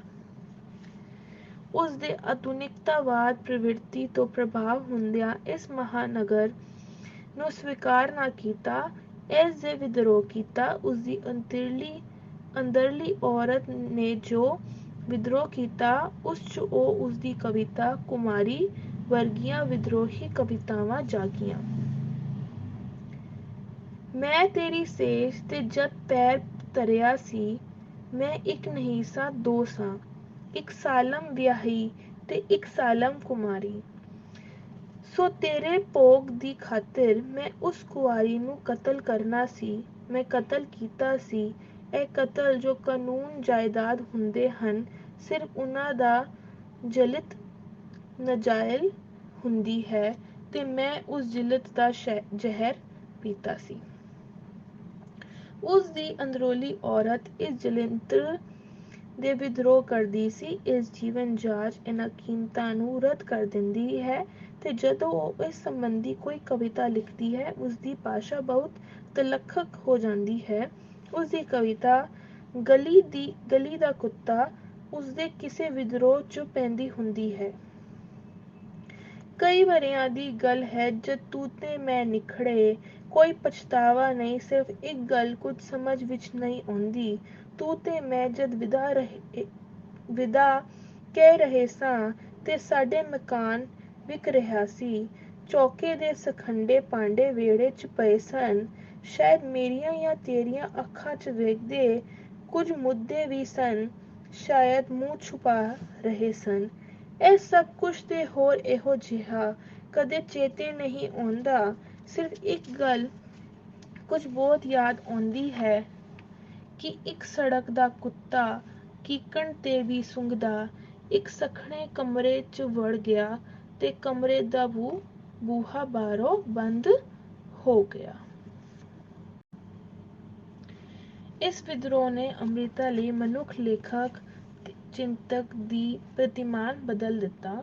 ਹੁਣ ਉਸਦਾ ਪ੍ਰਤਿਮਾਨ ਮਾਰਟਿਨ ਲੂਥਰ ਕਿੰਗ ਜਾਂ ਜੌਨ ਵੌਨ ਰੌਕ, Nietzsche, Ayn Rand, Henry Miller, Marilyn Monroe, ਸਾਰੇ ਕਿਸੇ ਨਾ ਕਿਸੇ ਰੂਪ ਵਿੱਚ ਵਿਦਰੋਹੀ। ਉਸਨੇ ਮੈਰਿਲਿਨ ਮੋਨਰੋ ਬਾਰੇ ਲਿਖਿਆ, ਜ਼ਿੰਦਗੀ ਇੱਕ ਮੈਲੇ ਰੁਮਾਲ ਦੀ ਤਰ੍ਹਾਂ ਮੈਂ ਬੁੱਝੇ ਦੇ ਵਿੱਚ ਪਈ ਫਿਰਦੀ ਸਾਂ। ਖੌਰੇ ਹਜ਼ਾਰ ਵਾਰੀ ਮੈਂ ਇਸ ਦੇ ਨਾਲ ਮੱਥੇ ਦਾ ਮੁੜਕਾ ਪੂੰਝਿਆ ਤੇ ਅੱਜ ਇਸ ਨੂੰ ਮੈਂ ਮੌਤ ਦੇ ਚਸ਼ਮੇ ਤੇ ਧੋਣ ਚੱਲੀ ਹਾਂ। ਕਾਗਜ਼ ਤੇ ਕੈਨਵਸ ਦਾ ਅਧਿਐਨ ਕਵਿਤਾ 100 ਸੁਪਨੇ ਬਿਨਾਂ ਅਧੂਰੇ ਰਹੇਗਾ। ਇਸ ਕਵਿਤਾ ਵਿੱਚ ਅੰਮ੍ਰਿਤਾ ਨੇ ਵਿਦਰੋਹੀ ਭਾਵਨਾ, ਵਿਦਰੋਹੀ ਭਾਸ਼ਾ, ਵਿਦਰੋਹੀ ਕਾਵਿ ਵਿਧੀ ਦਾ ਸਿੱਟਾ ਹੈ। ਇਸ ਕਵਿਤਾ ਵਿੱਚ ਮਾਤਾ ਤ੍ਰਿਪਤਾ ਦੇ ਨਾਂ ਸੁਪਨੇ ਸਨ। ਇਸ ਰੂਪ ਵਿੱਚ ਮਾਤਾ ਤ੍ਰਿਪਤਾ ਬਾਰੇ ਕਦੇ ਕਵਿਤਾ ਨਹੀਂ ਲਿਖੀ ਸੀ। ਕਵਿਤਾਵਾਂ ਕੇਵਲ ਪਰੰਪਰਕ ਰੂਪ ਵਿੱਚ ਹੀ ਲਿਖੀਆਂ ਗਈਆਂ ਹਨ ਤੇ ਉਸੇ ਰੂਪ ਵਿੱਚ ਸਵੀਕਾਰ ਹੁੰਦੀਆਂ ਰਹੀਆਂ ਹਨ। ਮਾਤਾ ਤ੍ਰਿਪਤਾ ਜਦੋਂ ਗਰਭਵਤੀ ਹੋਈ ਤਾਂ ਉਸ ਪਲ ਨੂੰ ਇੰਨੇ ਸੁੰਦਰ ਕਾਵਿ ਭਾਸ਼ਾ ਕਦੇ ਵੀ ਨਹੀਂ ਲਿਖਿਆ ਗਿਆ। ਅੱਜ ਮਾਘ ਦੀ ਰਾਤ ਮੈਂ ਨਦੀਏ ਪੈਰੀ ਪਈਆਂ, ਬੜੀ ਕਕਰੀ ਰਾਤ ਇਹ ਨਦੀ ਕੋਸੀ ਦੀ। ਗੱਲ ਅਣਹੋਈ, ਪਾਣੀ ਨੂੰ ਅੱਗ ਲੱਗਿਆ ਤਾਂ ਨਦੀ ਦੁੱਧ ਦੀ ਹੋਈ। ਕੋਈ ਨਦੀ ਕਰਾਮਾਤੀ, ਮੈਂ ਦੁੱਧ ਵਿੱਚ ਨਾਤੀ। ਇਸ ਤਲਵੰਡੀ ਇਹ ਰਹੀ ਨਦੀ, ਕਿਹਾ ਸੁਪਨਾ। ਤੇ ਨਦੀ ਵਿੱਚ ਚੰਦ ਤੁਰਦਾ ਸੀ, ਮੈਂ ਤਲੀ ਉੱਤੇ ਚੰਦ ਧਰਿਆ।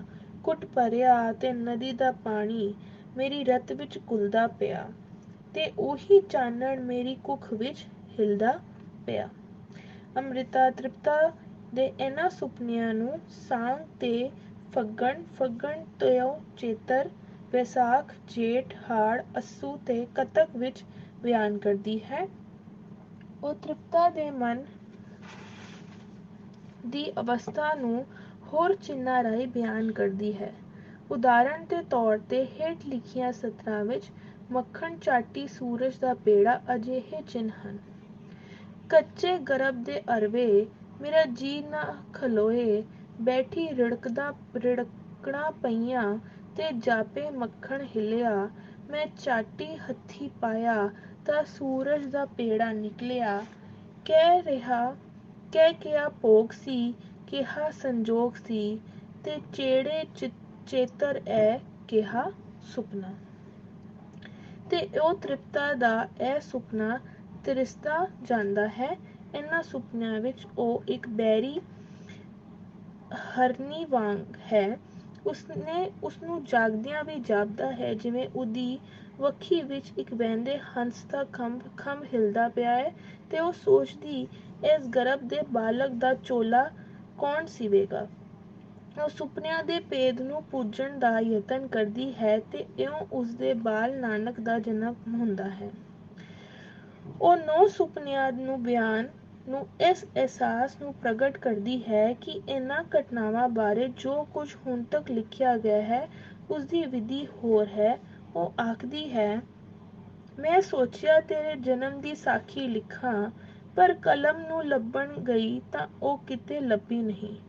ਕਲਮ ਜੋ ਕਿਸੇ ਪਕਵਾਨ ਚੋਂ ਵਗਦੇ ਲਹੂ ਚੋਂ ਡੁਬਾ ਲਵੇ, ਕਲਮ ਜੋ ਕਿਸੇ ਕੋਦਰੇ ਚੋਂ ਸਿਮਦੇ ਦੁੱਧ ਚੋਂ ਡੁਬਾ ਲਵੇ। ਇਸ ਪਿੱਛੋਂ ਉਹ ਸੁਲੱਖਣੀ ਬਾਰੇ ਕਵਿਤਾ ਲਿਖਦੀ ਹੈ ਤੇ ਆਖਦੀ ਹੈ, ਉਹ ਸੂਰਜ ਪ੍ਰੀਖਿਆ ਦਾ ਸਮਾਂ ਤੇ ਉਸ ਤੋਂ 500 ਵਰ੍ਹੇ ਪਿੱਛੋਂ ਦਾ ਸਮਾਂ ਦੋਵੇਂ ਗਵਾਹ ਹਨ ਕਿ ਮੈਂ ਇਸ ਪ੍ਰੀਖਿਆ ਤੋਂ ਪਾਰ ਉਤਰੀ ਹਾਂ ਤੇ ਮੇਰੇ ਨਾਂਅ ਤੋਂ ਛਾਵਾਂ ਦੀ ਕਥਾ ਆਰੰਭ ਹੁੰਦੀ ਹੈ। ਪੰਜਵੀਂ ਉਦਾਸੀ ਲਿਖਦਿਆਂ ਅੰਮ੍ਰਿਤਾ ਇਸ ਕਵਿਤਾ ਨੂੰ ਹਰ ਜਨਮ ਸਾਖੀ ਤੋਂ ਬਾਹਰ ਆ ਕੇ ਇਉਂ ਕਾਗਜ਼ ਤੇ ਕੈਨਵਸ ਵਿੱਚ ਅੰਮ੍ਰਿਤਾ ਦਾ ਇਹ ਕਾਵਿ ਉਸਦੇ ਬਾਕੀ ਕਾਵਿ ਤੋਂ ਵੱਖਰਾ ਹੈ, ਪਰ ਇਹ ਲਿਖਣ ਲੱਗਿਆਂ ਵੀ ਉਸਦੀ ਇਹਨਾਂ ਗੱਲਾਂ ਨੂੰ ਜਿਨ੍ਹਾਂ ਰੂਪਕਾਰਾਂ ਵਿੱਚ ਬਿਆਨ ਕੀਤਾ ਜਾਂਦਾ ਹੈ ਉਹਨਾਂ ਤੋਂ ਉਹ ਵਿਦਰੋਹ ਕਰਦੀ ਹੈ ਤੇ ਇੱਕ ਨਵੇਂ ਰੂਪਕਾਰ ਦੀ ਸਿਰਜਣਾ ਕਰਦੀ ਹੈ। ਇਉਂ ਕਾਗਜ਼ ਤੇ ਕੈਨਵਸ ਦਾ ਕਾਵਿ ਉਸਦੇ ਸਮੁੱਚੇ ਕਾਵਿ ਵਿੱਚ ਵੱਖਰੀ ਤਰ੍ਹਾਂ ਦਾ ਆਧੁਨਿਕਤਾਵਾਦ ਤੋਂ ਪ੍ਰਭਾਵਿਤ ਹੁੰਦਿਆਂ ਵੀ ਹੋਰ ਆਧੁਨਿਕਤਾਵਾਦੀ ਕਾਵਿ ਤੋਂ ਵੱਖਰਾ ਹੈ। ਕਾਗਜ਼ ਤੇ ਕੈਨਵਸ ਨੂੰ ਇਸ ਵੱਖਰਤਾ ਕਰਕੇ ਹੀ ਗਿਆਨਪੀਠ ਦਾ ਪੁਰਸਕਾਰ ਵੀ ਪ੍ਰਾਪਤ ਹੋਇਆ।